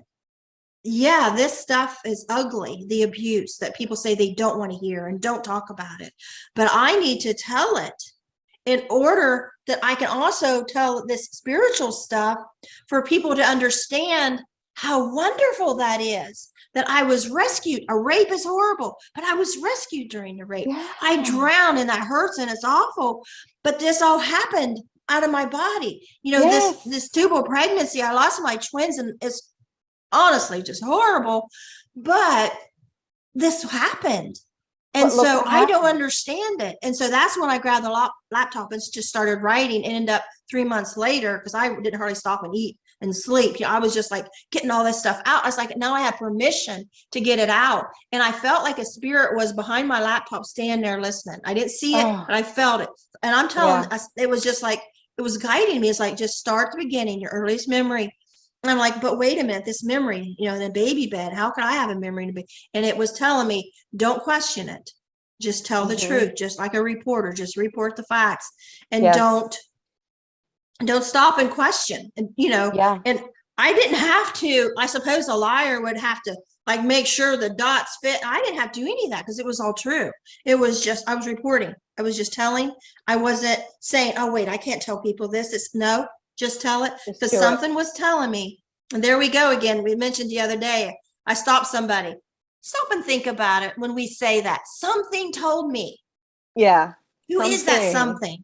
And so, but something was telling me things through this, like, no, somebody else will understand it. That is not your job. That's theirs. Your job is to report. And someday somebody will bring out how all this matters, how it makes sense, it ties together, connect the dots, whatever. Was this your book that you wrote? Yeah. You wrote a book, right? The Will of a Wildflower. Okay, I have to get your book. I didn't. So this is when you finally wrote it all I give it to down? people for free. If anybody emails me, and I put it on there before, if anybody, on my podcast, I got it wrote in the somewhere in there. For Christmas, it's like, if anybody wants a free copy of my book, I'll email it to you. Do you know how many people asked for it? None. But yeah, but you might want a hard copy, or in a Kindle I do. version. I'm gonna order it. When I send it in an email, I mean, it's probably tedious. You have to read it that way. Yeah, no, I'm gonna order the book because I have a lot of books from people. I love to read them, and I don't know if I'm ever gonna write one myself. Who knows? Maybe, but my book is I don't know. used to teach social work students at the University of Kentucky. Oh, wow. There was a University of Kentucky social work professor discussing NDEs on I think it was a radio show that I found a couple years ago. And I thought, because my background is social work, and I have PTSD from child abuse. And so I thought, and he's interested in near-death experiences. So I thought, we got it all here. So maybe he'd be interested in reading my book. So I sent him an email, and I sent him the book, and he read it in no time. And he wrote back to me, and he said that he's going to use it to teach his students interested in going in child welfare, because I was a child abuse investigator. I uncovered a lot of corruption, et cetera, et cetera. But he said, this is the worst child emotional abuse I have ever read about or heard about. And it was my emotional abuse, because part one of my book, there's part one and part two. Part one is from time I was born to 18. And in that, part one is mostly child abuse. It's going to be hard to read. I want to read it though, but yeah, my God. My husband's boss, he's well, not really boss. He is the union leader. I don't know what his business manager. He read my book. And every time he would see me while he was reading it, he'd say, I can't stop crying. This is a man, this is a man that runs the union. And he's reading my memoir. And he's like, there's not enough tissues in that box, Peggy. I mean, I haven't read your book, but even just hearing your story had me bawling my eyes out just when you talked about it. And you didn't even go into a whole lot of detail at that time. You just gave a few brief synopses, and you were just very blunt about it. Like, you were told that you had a family that didn't love you as a tiny little kid. And it was true. How do you even live through that? You said something, the only thing you've said this whole time that's not true was when you said the comment that you're not intelligent. That's the only thing, Peggy, that you said. That's not true, because you are deeply intelligent. Maybe you didn't go get a PhD in this lifetime, but you are deeply intelligent regardless, okay? So that's the only thing I have to tell you that is not correct about what you've said. And I disagree with that. I think you're And that's why I do this podcast, because this is the only thing I know.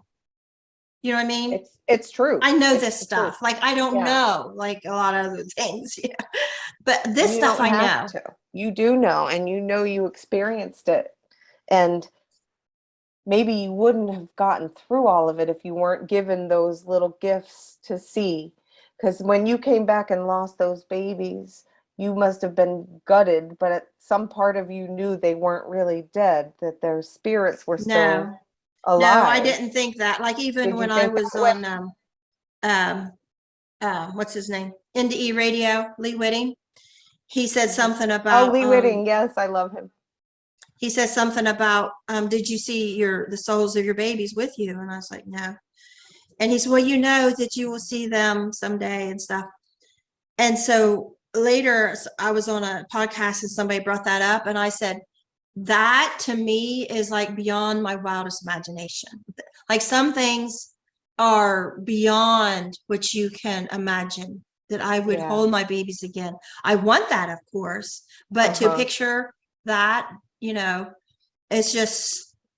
be too much, because it'd be like somebody knock on the door. Here, you won $100, $500 trillion.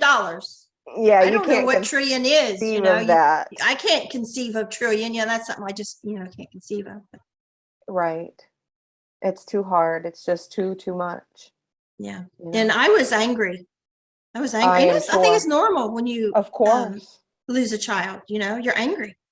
Of course. And, something happens to my husband, I'm going to be angry, you know? And then even though I have all this spiritual knowledge and I have all this stuff, I'm going to be angry. If I lose one of my kids or my grandchildren, I'm going to be angry. And Yeah. that's just, we're human. Yeah. Yeah. And you And, might and say death makes us things. angry. Absolutely. And like I say, a while ago, my mother said something to me at the nursing home the other day. And I sat there and she said, it's so mean. And actually, I'll tell you what it was. Um, Something come over me, like it wasn't even me. I looked at her and because she's saying, all that money she gave my brother, she says, I wish I could have it back. I think he should give it back to me. My mother gave me 1 cent, nor would I want any of that money, because to me it's stolen money. And that's another story, how she got all the money she got about 20 years ago. But so she's given my brothers a lot of things and not me one thing. And I always said, if she offers me 1 cent, I'm not taking it, because to me that is stolen money. And but anyhow, so I never cared that she gave them all that, because that to me that's stolen money. But it does hurt a little bit, like how come she don't like Peggy? But so she's sitting there, and I have my disabled sister with me, and we're in the nursing home. And something just comes to me after she says that about my brother. And I looked at her and I said, how much money did you give my ex? And I'm like, that wasn't me that said it. I have no knowledge she gave my ex anything. It just like, something was like, you sit right here and I'm taking over. And it asked her that question. And she said, how do you think you got that money for that new motorcycle? I mean, in an evil way. And she told me the amount she wrote him a check for. And I sat there and tears started coming down my face. And it, like the room went dark. I don't know what happened to the sunlight that was coming. It seemed like the room went dark. And I'm sitting there and these tears are coming. And she just got so mean and bitter. And I said, you broke my heart. She's sitting there yelling at me. And I said, you just broke my heart. And she continues yelling at me. And I'm sitting here with tears. And I'm telling her, all I can say is, you just broke my heart. And she continues this meanness towards me. And so I just got my sister's wheelchair and wheeled her out. And I told my husband, I won't go back in that room. I told him about it later, so I won't go back in that room. And I don't mean it as revenge. No. I can't do this anymore. Like, it's going to a well looking for water, and it's always not just dry, but it spews gasoline and lights your face on fire. You know what I mean? Like, you can't keep going looking for something that's not there. I mean, you can, but if that something is hurting you every time you come. And so that was just like with me all Christmas. And so I'm like, okay, now I have this anger. After I leave, now I have this anger. And then like, our job, anything bad that happens, like you losing your job, and then we have COVID, and then your dog dies, and we get this anger and we feel we've been dealt this really wrong deal. And like, we expect justice on earth. We expect it, and we expect it to look like what we think. But what I had to do was rearrange my brain to thinking, 20 years ago this happened, and I just found out about the motorcycle money. And because this is the time when I had to take him back to court because he owed me money. When you get divorced, your husband has to pay half of what insurance doesn't cover. And our son was looking at possibly going blind. He had to go to eye specialist. We were looking at retinal detachment, could go one of three ways, and one is complete blindness. And I was working at Children's Services, not making much money, and I adopted a bunch of kids, and here he is making a bunch of money, living the single life, and my mom cuts him a check for a new motorcycle. You know what I mean? For all he's done for this child that I'm trying to keep his vision. You know what I mean? It was just like, where's the justice in this? And then I had to rearrange the scenario because I can't go around with this anger. I had to rearrange it into, you know what? That was 20 years ago. that motorcycle is probably in a junkyard somewhere by now. Mhm. But I have a husband of 24 years that just Yeah. adores me. I have these children. I have these So much grandchildren. more. I have my podcast. I have so much that who cares about that check she wrote Yes. 20 years ago? Right. I mean, it did hurt. It hurt and it hurt, you know. But that we have like you, I'm sure you had to rearrange your thinking. Okay, you got this new Absolutely. job. How do I love this? You know, how do Absolutely. I All of go it. forward? Or somebody's just lost their Mhm. spouse or their child or whatever horrible injustice that feels we just been handed. And we have been handed injustice. But our job is to, how do I come out of this with more compassion and not anger?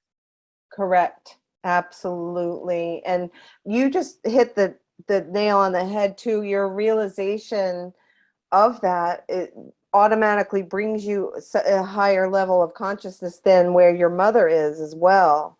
And you have just been so giving to that woman your entire life, just even allowing her in your life all these years after. From a very early age, you knew how she was, and I'm sure you've got, you could probably write 3 or 4 other books just on her alone. But why do that? Because you don't want to necessarily go there. But the whole thing is that the fact that you were able to get through it and go through all that and still raise yourself up Because we above got to. that We just have to.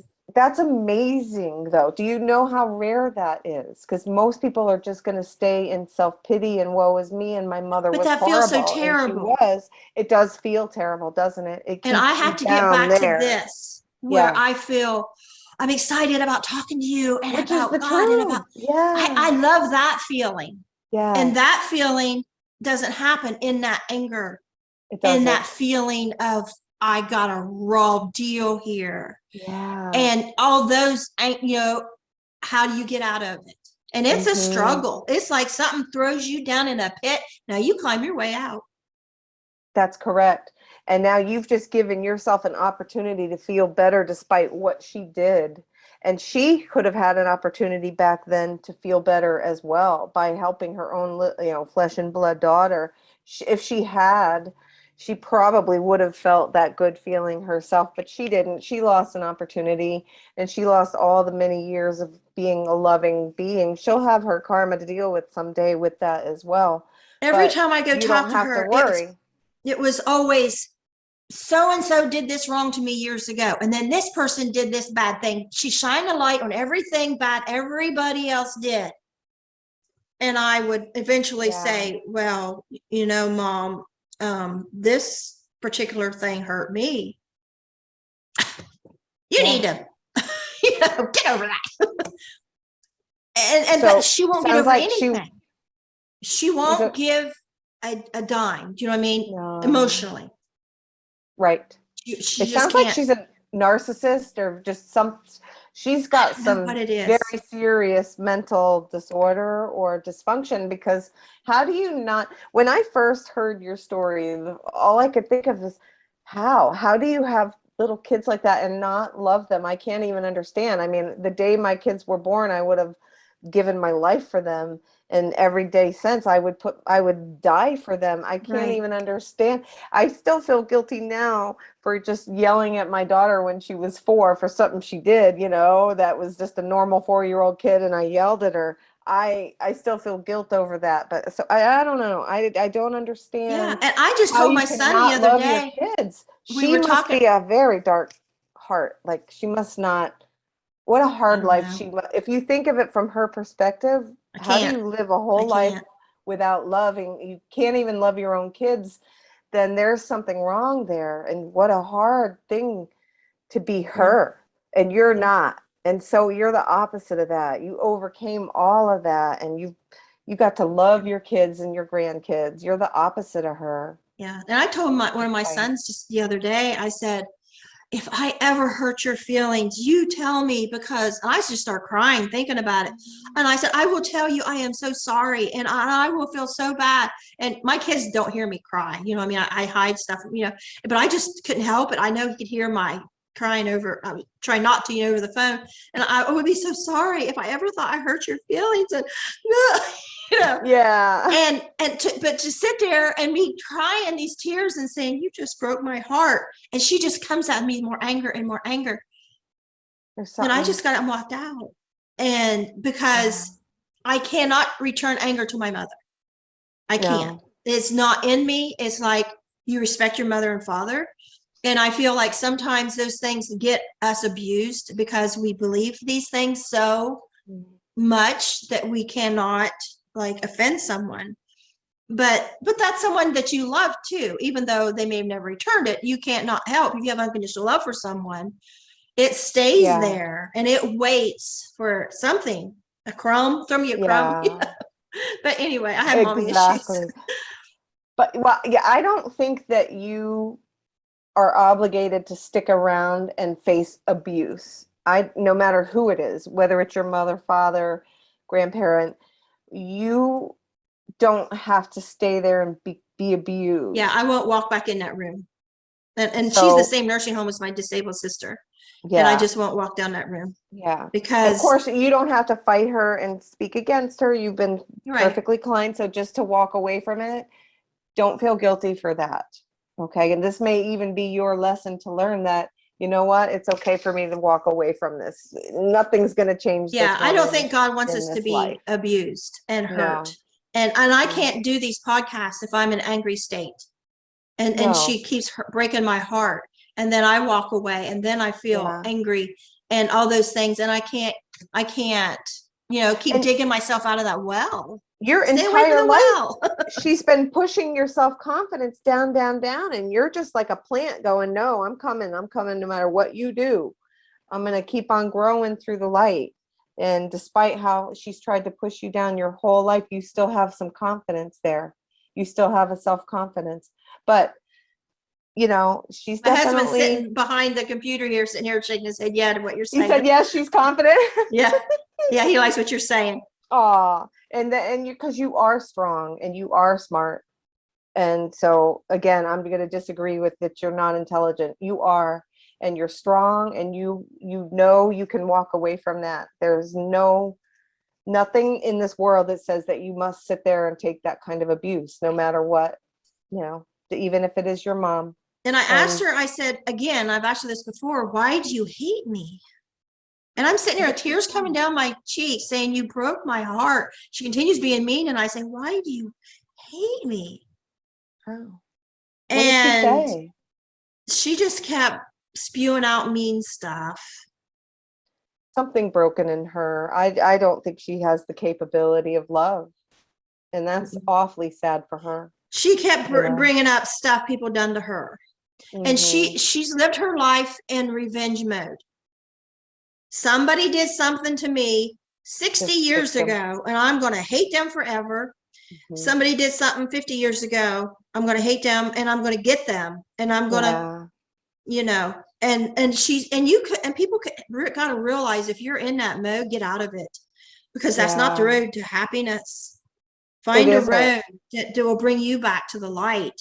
It's a super low vibration. In fact, you had a guest recently that was talking about forgiveness. It was so profound. She was actually she was on the edge. She was supposed to forgive her husband. And if she didn't, the repercussions of not forgiving him were going to be last probably and it was her unborn, her child was just born like a vegetable. That was communicating this to her as a woman in heaven. Yeah, that was the most amazing, profound lesson. The whole story, the whole lesson that she had to forgive him right then and there.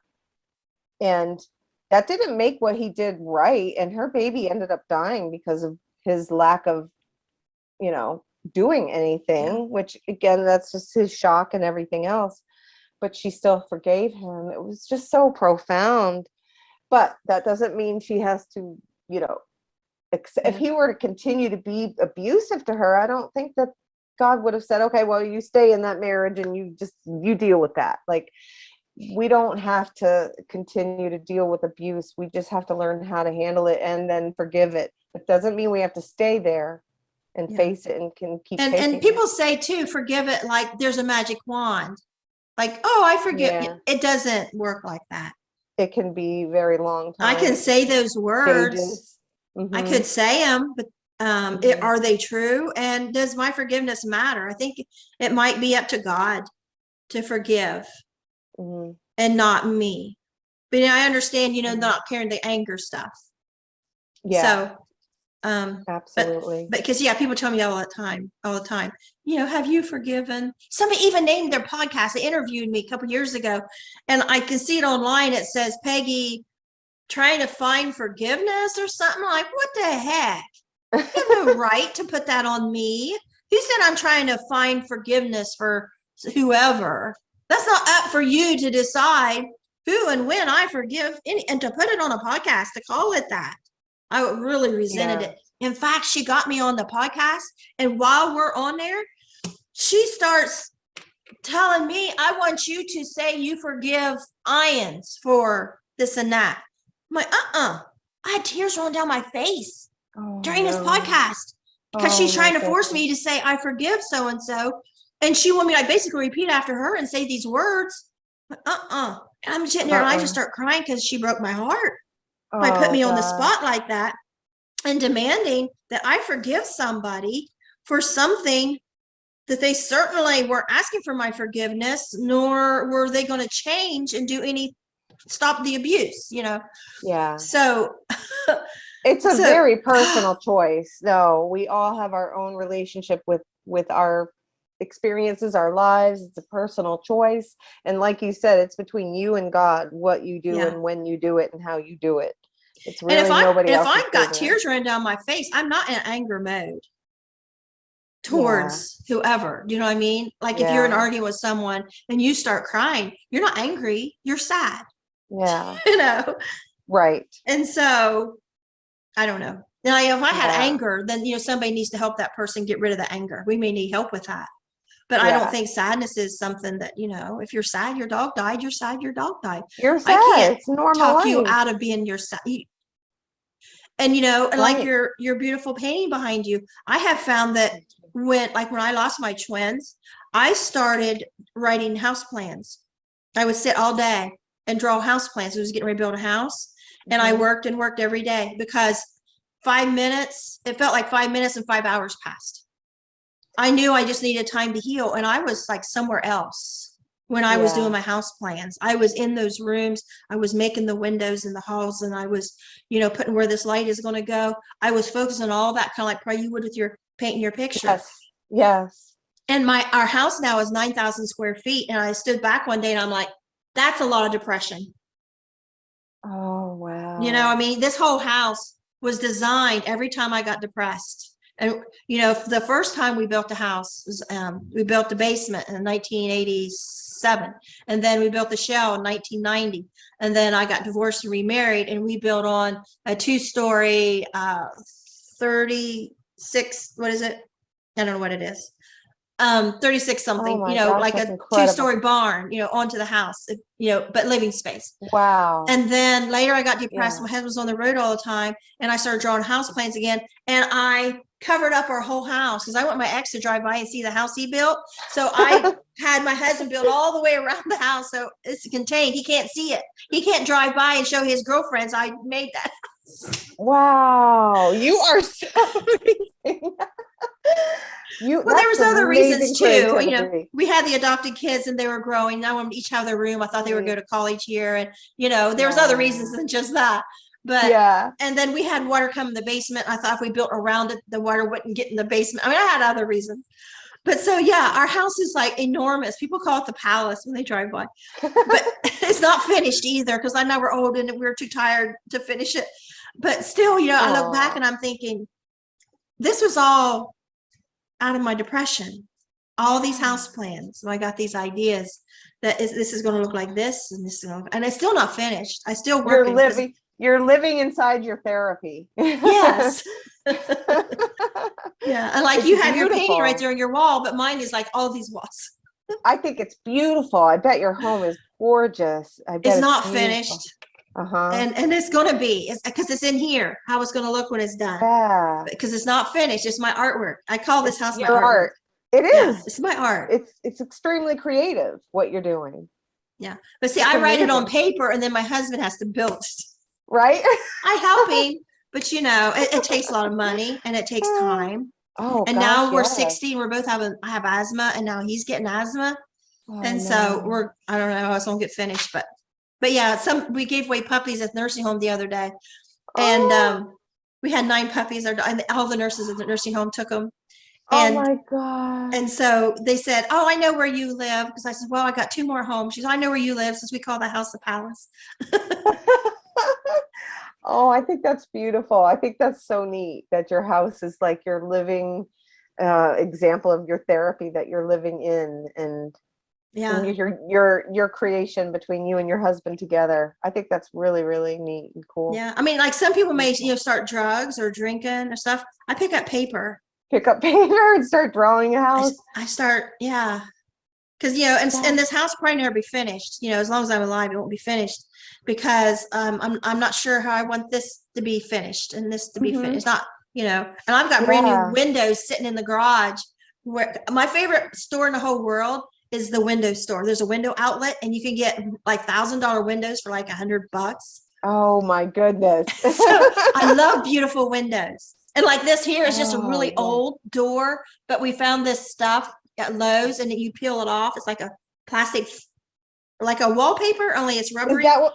Oh, and it peels right off. It's real clean. And it looks like stained glass. I love stained glass. So you can I afford that. thought it was stained glass. Yeah. It's Yeah. beautiful. I can peel it off right now. I'll show stained- you. It's Oh like, my goodness. yeah. Window tint. I Window would have tint never known. is what it's called. Oh my Window goodness. tint. And it got Lowe's Oh. in these rolls. Oh And my gosh, I had no idea. I literally thought you had this beautiful glass, real stained glass behind you. It's beautiful. It doesn't matter. It looks just as real as the real thing. It's gorgeous. That light coming through it, that reminds me of that blue with that turquoise, and it looked really a lot like that. Funny. And one thing I'm really excited about is our attic. My husband built me a porch out there, and it's not finished. But when I step out on that porch, I feel like I'm hovering above the pond when I was little. Like Oh I can my see goodness. way out in the field. I feel like I'm in the treetops, and I can't wait Oh, when we get that gorgeous. attic because he's got the porch started, but it's not finished. But it's enough where I can walk out there and Yeah. peek at it, And I'm like, Oh, I can't wait. wow. And we found this beautiful, great big window. That was like would have been like $2,000 or like a couple $100, and we put it in this attic in front of this porch. So like it's rain and snow, and I can sit inside and look out this beautiful window, or we'll go out on the porch and feel like I'm out in the. And so it's now like beautiful. I couldn't imagine this when I drew the house plans, because when you draw house plans, you're not seeing it from the view of looking out at this. But so when I like, oh wow, I didn't realize this, but I can step out and I feel like I'm above the pond, and that's Wow. my happy place. Is That's like say with amazing. your out of body experiences, anything that can, like your painting, put you back in that happy space. It's like that. I'm going there if I can. Absolutely. Yeah. And my dream that's is what to we someday get this house finished and turn it into an NDE resort where I can have all my guests come and we can do a live conference here. That's my dream. Yeah. Oh, I'll be right there. That'd be fun. That sounds great. Oh, it would be so fun. We could do all kinds of things. There could be all kinds of activities. You could have people come help you. I would be a helper if you want. I've got an There's indoor all kinds of pool. ideas. You do? I got a heated indoor pool. It's green. Oh, I can't get in it. We can't get it clean, but eventually it'll get clean. it'll get there. Yeah. Yeah. But I mean, we get my pool clean, get the heater going, we get this house done. I mean, I just have all these things I want to do. That sounds beautiful. That would be such a great thing, Peggy, because But no. I would love to send all of my guests. I don't have the money, but it's a dream, to send all of my guests the airline tickets. Like, Oh my like if I can goodness. afford it, which I can't, but I would love to send Yeah. all my guests airline tickets and rent a van to pick them all at the airport and bring them here to little Long Bottom, Ohio, because it's a 2-hour drive from any Oh, airport. And I live in the wow. country, and just Yeah. have everybody here. Wouldn't that be cool? That would be so cool. I live in North Carolina. I'll just drive there. You don't have to get me a ticket. I'll drive. But that's I'll my pack up my dream. little car. That's a beautiful dream. I'm gonna hope that happens. I'm gonna add my consciousness to that because that sounds just beautiful. People would love that, and I think we need more of that.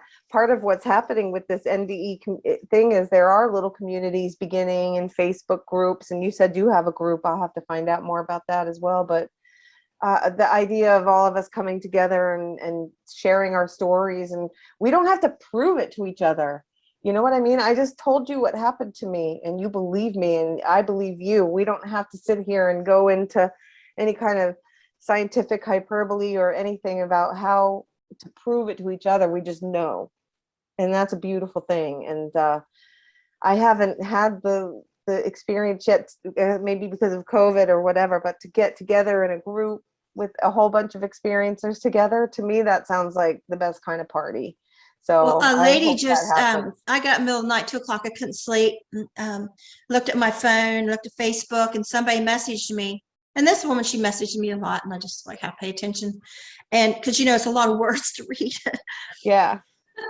But this caught my eye, the latest thing she sent me. Her and her husband were going across the train track, and something, people have been dying, getting killed on this train track in their cars. So they put down these protective things like to stop people, and this siren, and somehow they got caught in the track, and these things come down and they were trapped, and the train was coming, and I can't remember now, but it was like this miracle. All of a sudden there was no train. Oh my goodness. The train was And coming. They were and about then, to be killed. And this just happened, and so all of a sudden there was no train, and these things lifted, and I believe, yeah, I and I do. would not believe if I have not seen the hand of God myself push a car to the side, Yeah, move my hand to swerve just a bit so something didn't hit me, to so many miracles. And I'm thinking, lady, that's a miracle. that is. I believe it absolutely. And I've And heard of other people talk about things like that, where all of a sudden there was another lady that talks about she was in a car and she was supposed to hit something and she didn't. There've been several stories like yeah. that. And as people, a lot of these things I've heard come from people that I've never had an NDE, never had experience. Yeah. And then they think, but this one thing happened one time. And they will Yeah. tell me something like that it was against the laws of nature, Absolutely. that they were saved, that this didn't happen. I've even heard of people saying like the car went through them like it was a ghost. Yes. And they weren't hit. Absolutely. Well, Do you think these people are lying? I don't think so. I don't know. I do not. Your experience, you were a little ghost kid. That goes against the laws of nature, but it happened. I believe you 1000%. It happened. Well, what's funny What is, happened to me? It's all against nature, but do we really understand the true laws of nature? and I was like We you, I was only this bratty kid. And when I drown and I'm hovering above the pond, a female voice says to me, because I don't see her, but I can feel the distance she is away from me. It had a distance to it. It wasn't in my head, it was out. And she said, because I'm looking like, which way should I go? I'm dead. I guess I'm a ghost kid. Which way should I go? What do I do here? Yeah. And so she said, don't go yet. If they find you soon, you might go back. And I thought, the little brat I was at 5 years old, go back. What's she talking about? Go back. That's not how death works. Yeah. And you weren't wrong. That's what I thought. As far as your understanding. That's what I thought. Nobody ever told me that you die and you come back to life. Right? Never. I mean, all I can relate to at that time was Casper the Friendly Ghost. Yeah. And I thought, well, what's he do? He just runs around doing stuff. I guess that's what I'll do. That's what I'll do. I mean, Go the have whole fun. church religious thing, of course I went to pre-Sunday school, but that didn't come into play because I wasn't seeing or feeling any of that kind of stuff. I was just out of my body and I was hovering, and I thought, what do I do now? I mean, what would you do? You're 5 years old. You're standing out of your body. What are you going to do? Uh-huh. You're going to go find kids to play with. And that's what I thought I'll go do. I'll go find kids to play with. Why wouldn't I? Yeah. Years went by and I thought, what's that stupid memory? What is that? What? It never left me, because I remembered it after the 25-year-old ectopic pregnancy, the drowning come back full, and so I had this little back in my memory. What in the world? But now that, say you're older and you care less what people think and you care more about what you know. Yeah. And I realize that smarty pants little kid, is still in me at 60 years old.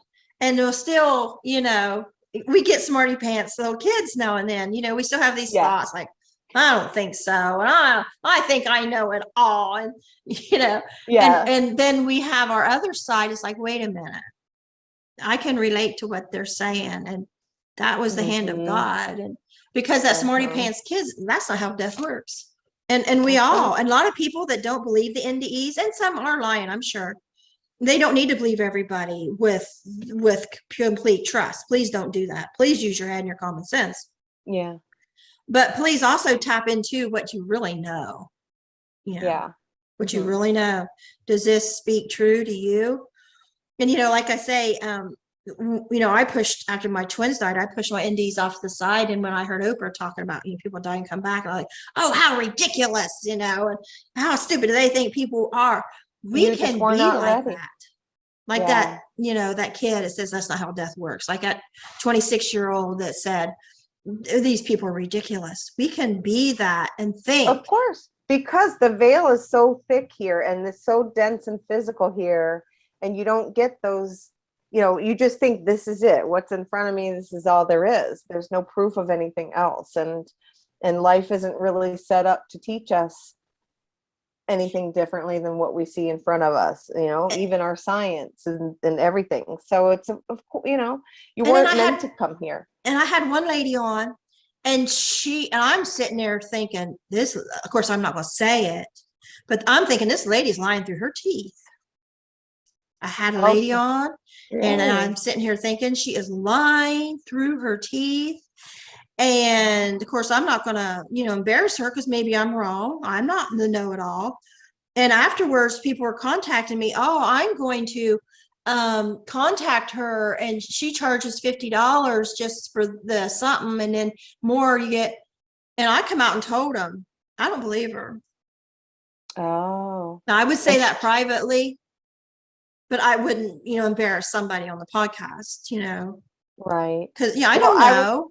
Just before you said that, I was about to say, I can't even think of a single reason why someone would come on and lie about this kind of stuff. But then you hit it on the nail. If they're trying to make money, boom, yeah. There are people out there trying to make money. Not trying to make a cent. There's nothing, right. I don't have a book to sell, nothing to sell. I have no reason to tell this to you. Nobody's going to pay me a dime for it. So, and I've had people that's read my book email me and say, Peggy, why don't you promote your book on your podcast? Because that's not why I have this podcast. It's not why. And it's not. And I'll give it to anybody that emails me. I'll give it to them for free. You don't have to buy it, And that's how you know it's real, Not to say all the other books out there are not real. I honestly think most people are being honest about this, but you're right. Every now and then there could be the nefarious person trying to make money. They're going to pop up wherever. And do I make money for these podcasts? Not in the first few months. I didn't even know people, how that even happened. And then after you get 1,000 subscribers, then you can monetize, you start making money. Yeah. And I didn't think I would ever get to any point I made. And then if people want to know, I'm making 1,000 a month right now off my podcast. Oh, wow. And I'm finding out, for some reason, YouTube really loves my channel, because I'm finding out that there's like a RPM, something like miles per minute or something they call it on YouTube. And most people get like $2-3, like it's RPM something. and I'm getting like 17, but it goes up like every other day. It goes up another $1. And so Oh I'm my like, goodness. what? So, So and you didn't ask somebody for that. in That's YouTube just likes what I'm putting out because they're Yeah. rewarding me more than some other, because I'm hearing the average like $2-3, and then mine went from $2-3, and then it was this and that and this and that, and like it was 15, then it was 16, now it's 17, it'll probably be 18 next week, and so they're Wow. paying me more for my podcast than there are other people. That's So, but amazing. yeah, I'm making about 1,000 a month. Yeah. But you know That's what? awesome. I walked out of a job that paid $39 an hour. I walked off the job a month ago, and I was sitting there waiting to go in orientation. I was there the day before, and I was sitting there thinking, I was in the rain, sitting there thinking, and these guys are all crowded on the porch, and I refuse to go up and stand with them strange men. I sit in the rain. I'm not going in. It was dark. You know what I mean? I don't go up on the porch with them men. So I'm sitting there in rain with orientation, and all of a sudden I thought, you know what? I'm going to get up and I'm going to walk back to my car, and I'm going to go home, and I'm going to spend more time on my podcast, because I would rather make probably nothing on my podcast, but I get everything in here from it. Yeah. Then go and work with these guys at this plant, and I don't want to. I don't care what it pays.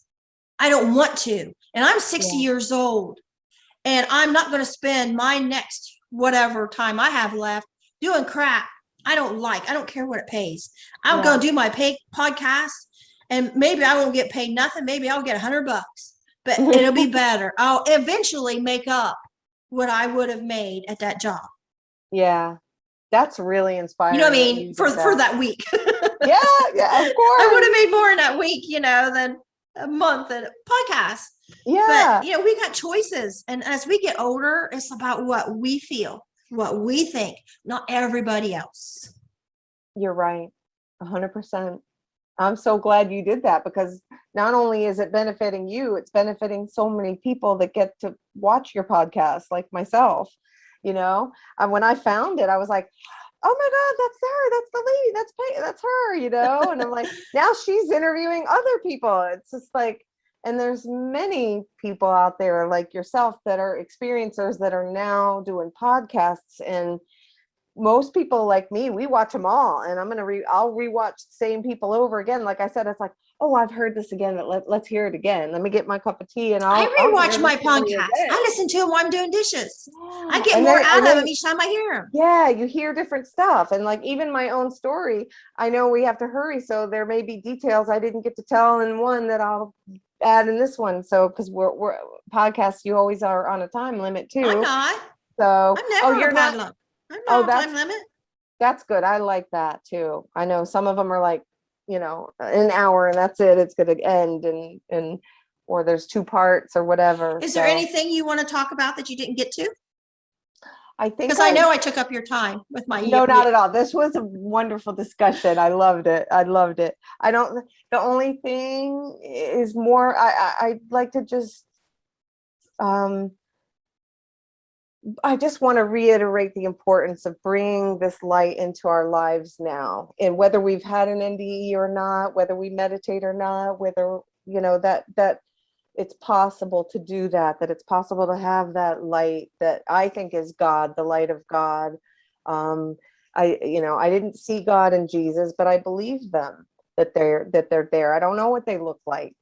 I think they can look however they want to look. To be honest, I think God and Jesus have that much power. And then there's a Holy Spirit. There's a lot of stuff I do not know, and I don't know how to explain it. But I do know that we can tap into that light somehow, whether it's meditation, prayer, belief, raising our energy, our vibrations, coming together with like-minded friends, making a new friend, and feeling that light together. However it is for you or us, I think that's the most important thing. I don't think God wants us to go out there and try to have an NDE and leave our body. I really think we're here now to sort of bring that light into these human physical bodies and bring it all together, and bring the light of God into the physical. So it's not just bad and good, up and down duality. that we can bring it all to this present moment now and feel that beautiful light, even in the face of despair or illness or sickness or death or loss, because we all are going to go through all of that stuff. No matter how good of a person you are or how spiritual, no matter what, your dog's going to die someday. You're going to die someday. We're all here in this transient life, and we do have to face these hardships and pain. And prayer is not going to pull us away from pain. So how do we deal with that without losing our sanity and ourself? Like your life is a perfect example of that. Your entire life, your book, the first half of it is all the pain and abuse. The second half is how you pulled yourself out of it. Yeah. And whether it was with the help of God and the hand of God and given your memories of your experiences, however it happened for you, it did happen. And so here it is. And what a beautiful thing. And you could bring that into your life in any moment. Yeah. You can go in and you could focus on the hardships with your mom, or you can walk out of that room and just focus on your bliss and your what brings you happiness and joy. So I guess that would just be it. I think that's the most important. How can we bring this light and bliss into our human lives now and be in the present moment with it? And I have learned so much from you during this. It's like you have turned on so many light bulbs for me. Aha moments. Ditto to you, girl. Vice versa. Absolutely. Because I just started realizing, we always say, but it was real. It was real. And something come to me that it's not real. And I don't want people to take that the wrong way. Just like your painting back there. Yeah. That reflects what you saw. Correct? Well, this was actually not a painting of what I saw in my NDE. This was just, but it was what I see in my head, I guess. Yeah. You could say. I was trying to create a feeling of beauty and so, but I haven't yet painted my NDE because it wouldn't actually be that colorful because I only saw. And if you don't mind, I will list yours as OBEs because you had no death. I didn't die. No. You were not close to death. You didn't have a situation where and that doesn't discredit or diminish your experiences. Some of you might think, oh, it was just OBE. Yeah. Okay. So I had to die and go through this horrible pain and have an experience, and you didn't have to. God just gave you this. Yeah. And these are miracle interactions with God. They are to me, they're interactions with the divine. And I know people are studying consciousness and how did, like the guy I had on the other day, Brian, his eyes was shut. The medical staff was over him. He was dead 10 minutes. They were trying to revive him. How did he see that machine they had brought in the room and took out? How did he see where that lady was going around everything she did and everything that was being said, everything? How did he know all that? Okay, science wants to know. They like cases like that. They want to know, and we need to know. How do we know this? And where people say these NDEs aren't real, then explain how Brian saw those things. And as soon as he come back to life, he told exactly what he saw. Okay, he didn't have time to make up this grand story. The man's heart, I got a picture on my Facebook of his heart he sent me. It is non-functionable. That is not something anybody, but God kept this man alive and then brought this man back, and he got a new heart, and now his other organs are failing, and he's looking at other transplants, and this man may not be here. Oh my goodness. But he is a ball of energy and love and compassion. I think was he the one with the beard? He lives Brian, is he adorable? Lovely soul. Oh my goodness. Yes. Yeah. And he's my son. He's a little older than my sons, so I have I get attached to like guys that are age of my sons, because I'm like, you're my son's age. Young. He's too young, to have to go. And it was the freaking military that did this, the chemicals he was exposed to, and he was serving our country that did this to this man. Yes. And it makes me angry. Yeah. And, but there we go, anger, right? God bless him. Hey, anger isn't always bad. We could get Anger into has a its whole other purpose. talk. It sure Anger does. got me to get up and walk out of that room and say, I'm not going back in there. I mean, You betcha. it was tears at first, but it was the hurt that told me I'm walking out, not coming back. That's But right. then later it was the anger, like, you can't go back.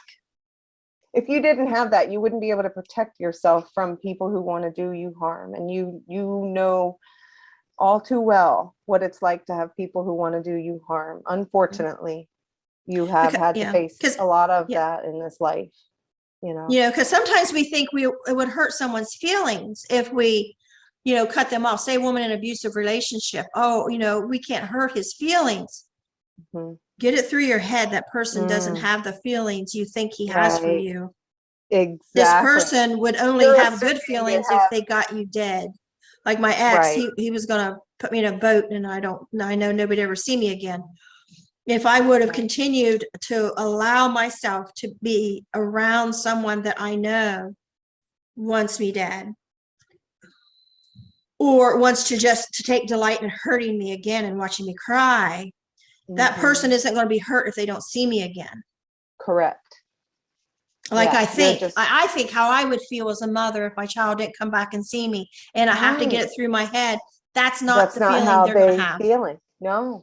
No, they're coming from a very different place. I think your mom may be narcissistic, or, you know, some sort of personality disorder that she's incapable of love.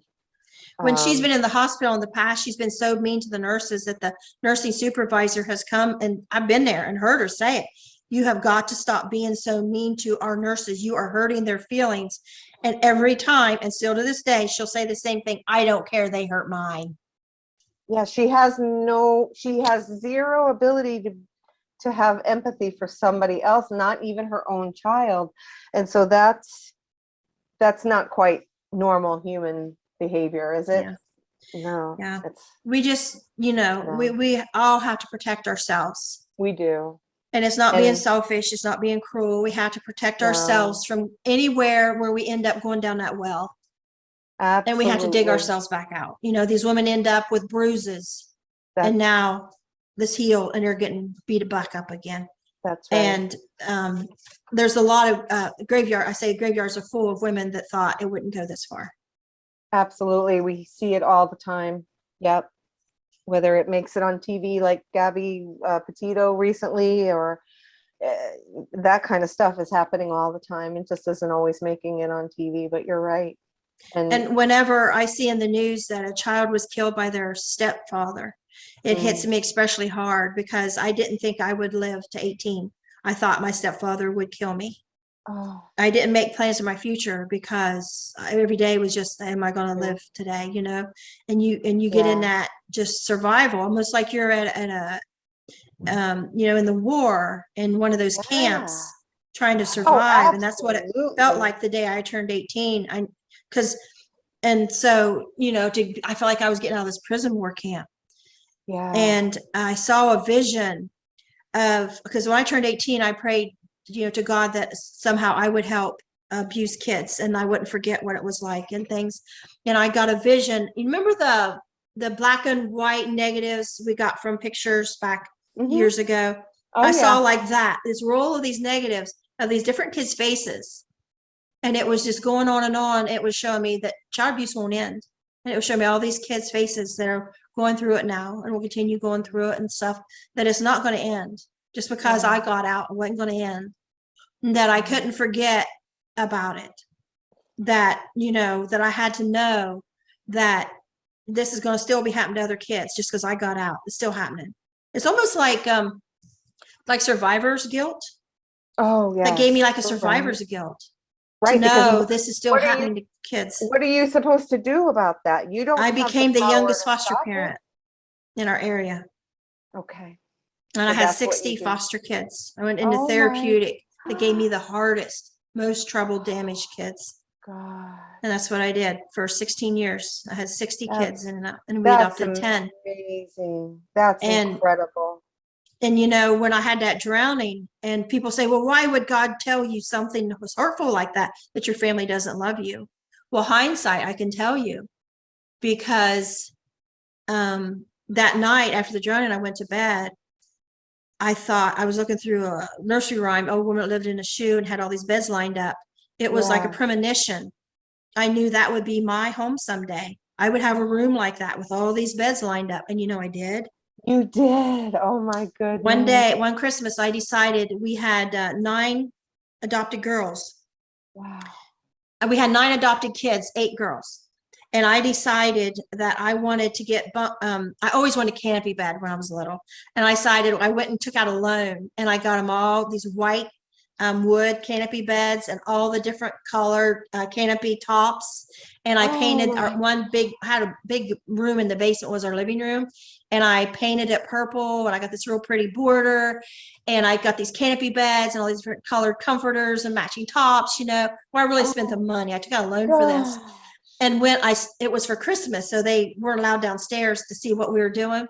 And so when it was all done, I stood back and looked, and that vision come back the night after my drowning, when I was looking at that, a woman had lived in a shoe, had so many chores she wanted to do, and that they weren't pretty like that, lined up in a row. They were basic beds in the storybook. Yeah. And I thought, oh my gosh, that come true. It just like dawned on me.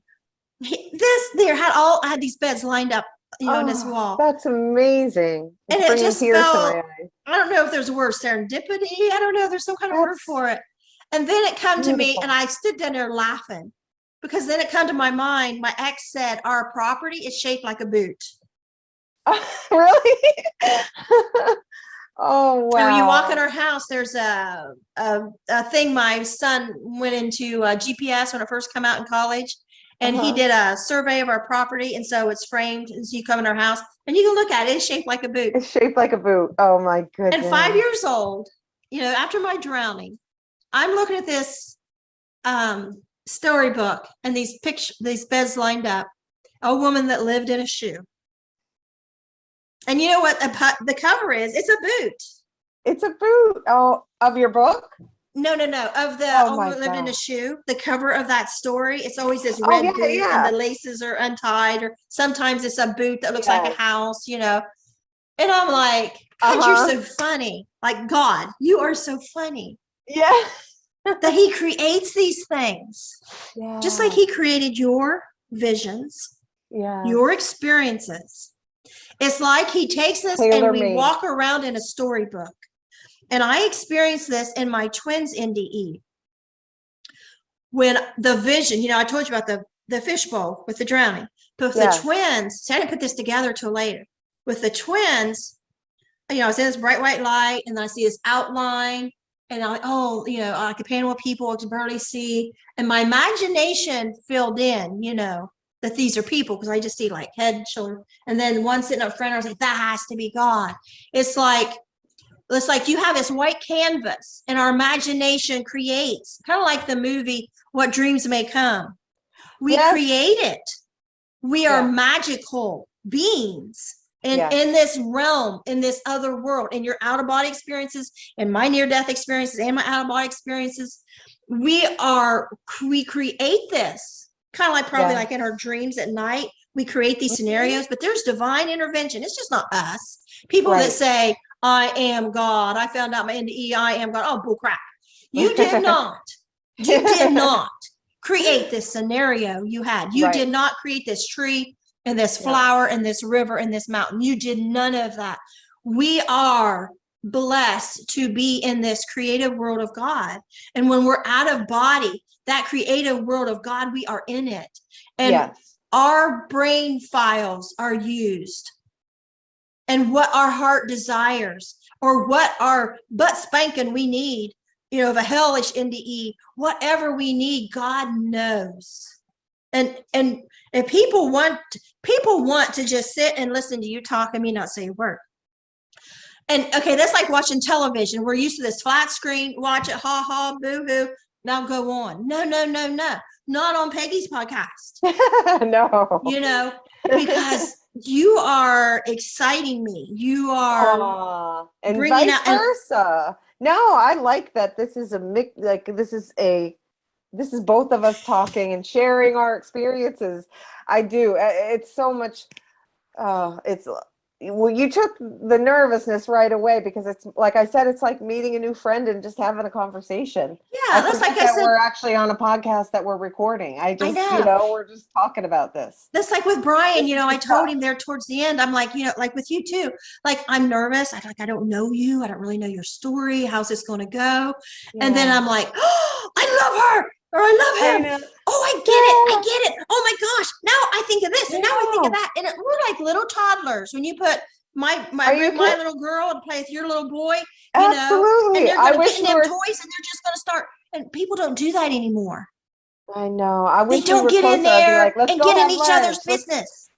I know. I know. But you are creating a community, and because you're so involved in it, it's like meeting a friend, not some podcast lady who's just interviewing like me. at the end of these, I'm like, oh, I love it. you Yes. know, my friend forever, and I want to bring her to my house, and I want to have this resort. Yeah, I want to come there. I want you to build it. Because I'm a foster parent. That's what I do. I bring everybody home, and they're mine. Yes. Oh my goodness. I give them a room. And do you still have those canopy beds? Yes. Oh, do you still have children in them, or No. it's a little? I got two grandchildren this weekend. Grandkids. We have these two a lot. My youngest adopted sons too. We have them a lot. But no, actually, we didn't get to have Christmas because my grandchildren, my sons, were all in quarantine. They got COVID. Yeah. It's not a good time. I know. It's been a terrible couple of years with COVID, right? I know. But hopefully that'll all fly by and you still have those beds. And quickly, how did those girls react when when you unveiled that Christmas gift? Oh, they loved it. But guess what happened? Uh-oh. My basement that I told you kept getting water and we built all the way around, we got flooded. Oh my God. And we had to put the beds upstairs in another room, cramp the girls up. We had to gut the basement. Oh. We had to pay people to come in and do the mold spray and stuff. So our basement now is empty. Yeah. And we're gonna build it into a ballroom. Okay. Yeah. So when my NDEers come, we can party like it's 1999. Party, yeah. You might need to just put a sump pump down there or whatever. Yeah, we got a sump pump. It's dry now. All that. Yeah, we got a sump pump. It's dry. Okay. But we just haven't had the money, and we work away a lot. We hadn't had the time. We have had time this year, but now we're lazy. But yeah, I want to turn it into a ballroom. Yeah. And our back porch, we turn it into a saloon. I called it the saloon. Oh, and so we have a bar back there. It's all junk right now and crap. But what dreams may come, right? What dreams may come. We're gonna fix that up, and then there's stairs that goes down. It's the outdoor stairs into the basement, and then I got stairs that's going to go down to the ballroom. So we can go from the indoor pool through the porch to the saloon, down to the ballroom. Oh my gosh. Right now it's a big mess. It's all right. It'll come around. It takes money. Yeah, it does. But hey, I'm 60, right? And so we're going to get this. And my husband's going to retire here in a couple of years. So we'll have a lot of time. You're young, and you don't look 60, by the way, at all. So you've got plenty of time. You look so young and youthful. I would have never guessed 60, ever. Well, if I come on here without makeup, you would be like, no. No. But it's been great. I got to feed the kids and grandkids and my husband. But I could just sit here and talk to you all day. Same. And if you ever want to do it again too, we could talk about After Effects or conscious, whatever. We can just chat. But I want to stay in touch. Or my mother. Yes, let's talk about your mother. Oh, it's been so fun meeting you. Before I started doing podcasts a couple years ago, and first time I was ever on somebody else's podcast, and it was like a bunch of people, like what do you call it, Jim? A Brady Bunch, where they got all those little squares and everybody's in there. Oh yeah. Okay, I can't do that. I have social anxiety. Like I don't like to be in a room with a bunch of people. Like I don't know. Like one-on-one, I'm fine, but I was just like froze up, and they wanted me to ask all these questions about my mother. Oh no. Because they kind of heard my story, and some of them had read my book. I'm not talking about that. That's very deep. I'm comfortable now. You are. But it's a lot, I'm sure. And people say to me, Peggy, you're so comfortable on your podcast. You know, it's like you're not even on camera. Well, I forget that I am because I'm getting, you know, once I get relaxed and I'm getting into your story. Yeah. And so, but you put more people in here, and I wouldn't say a word. Yeah. And if they're all asking you questions, I mean, that those emotions are still in there. So Yeah, that's and not like easy. what you said, something, you know, like, you know, or like this, when you have specific questions already. Now, did you? Yeah. Hmm, No, it was, I didn't have anything planned to say. You didn't either. It just, do you see the right? notes I take? This is what I do. It just, it looks like sketches. I don't Yeah. know. I did that when I worked at Children's Services too. Like I'd be Yeah. interviewing people and they think I'm taking serious notes, writing everything I say. This is what it looks Sketches. like. You're an artist. You're a true artist. So I'll let you go. Enjoy your day. Thank you for coming Peggy, on. you too. Thank you for having me. It's been such a pleasure, and I hope we get to talk again and we stay in touch. And Okay. I'm gonna be Friend me on Facebook. Are you friends on me on Facebook? yeah, yes. Are It's you? not See, I can't remember Thompson. stuff. It's not Okay. Thompson, so it's Zamarthy, and that's where the art pages and everything like that. So I'll shoot you a little email after we get off here and send you my Facebook link. And Okay, cool. I'll put it in the description. are you Peggy Robinson on Yep, Facebook? PEGI. And my face, Okay. like right in this background, I made it my profile picture so people can see me easily. So I'll find you and I'll friend you, and it'll be from Kim Zamarthy. Z Okay. with a zebra. Zamarthie. Kim Zamarthy. Okay. Okay. All right. Thank All you. right, girl. Thank you. Thanks for having me. It's my Bye-bye. pleasure to talk to you. Have a great day. Bye, honey. Bye.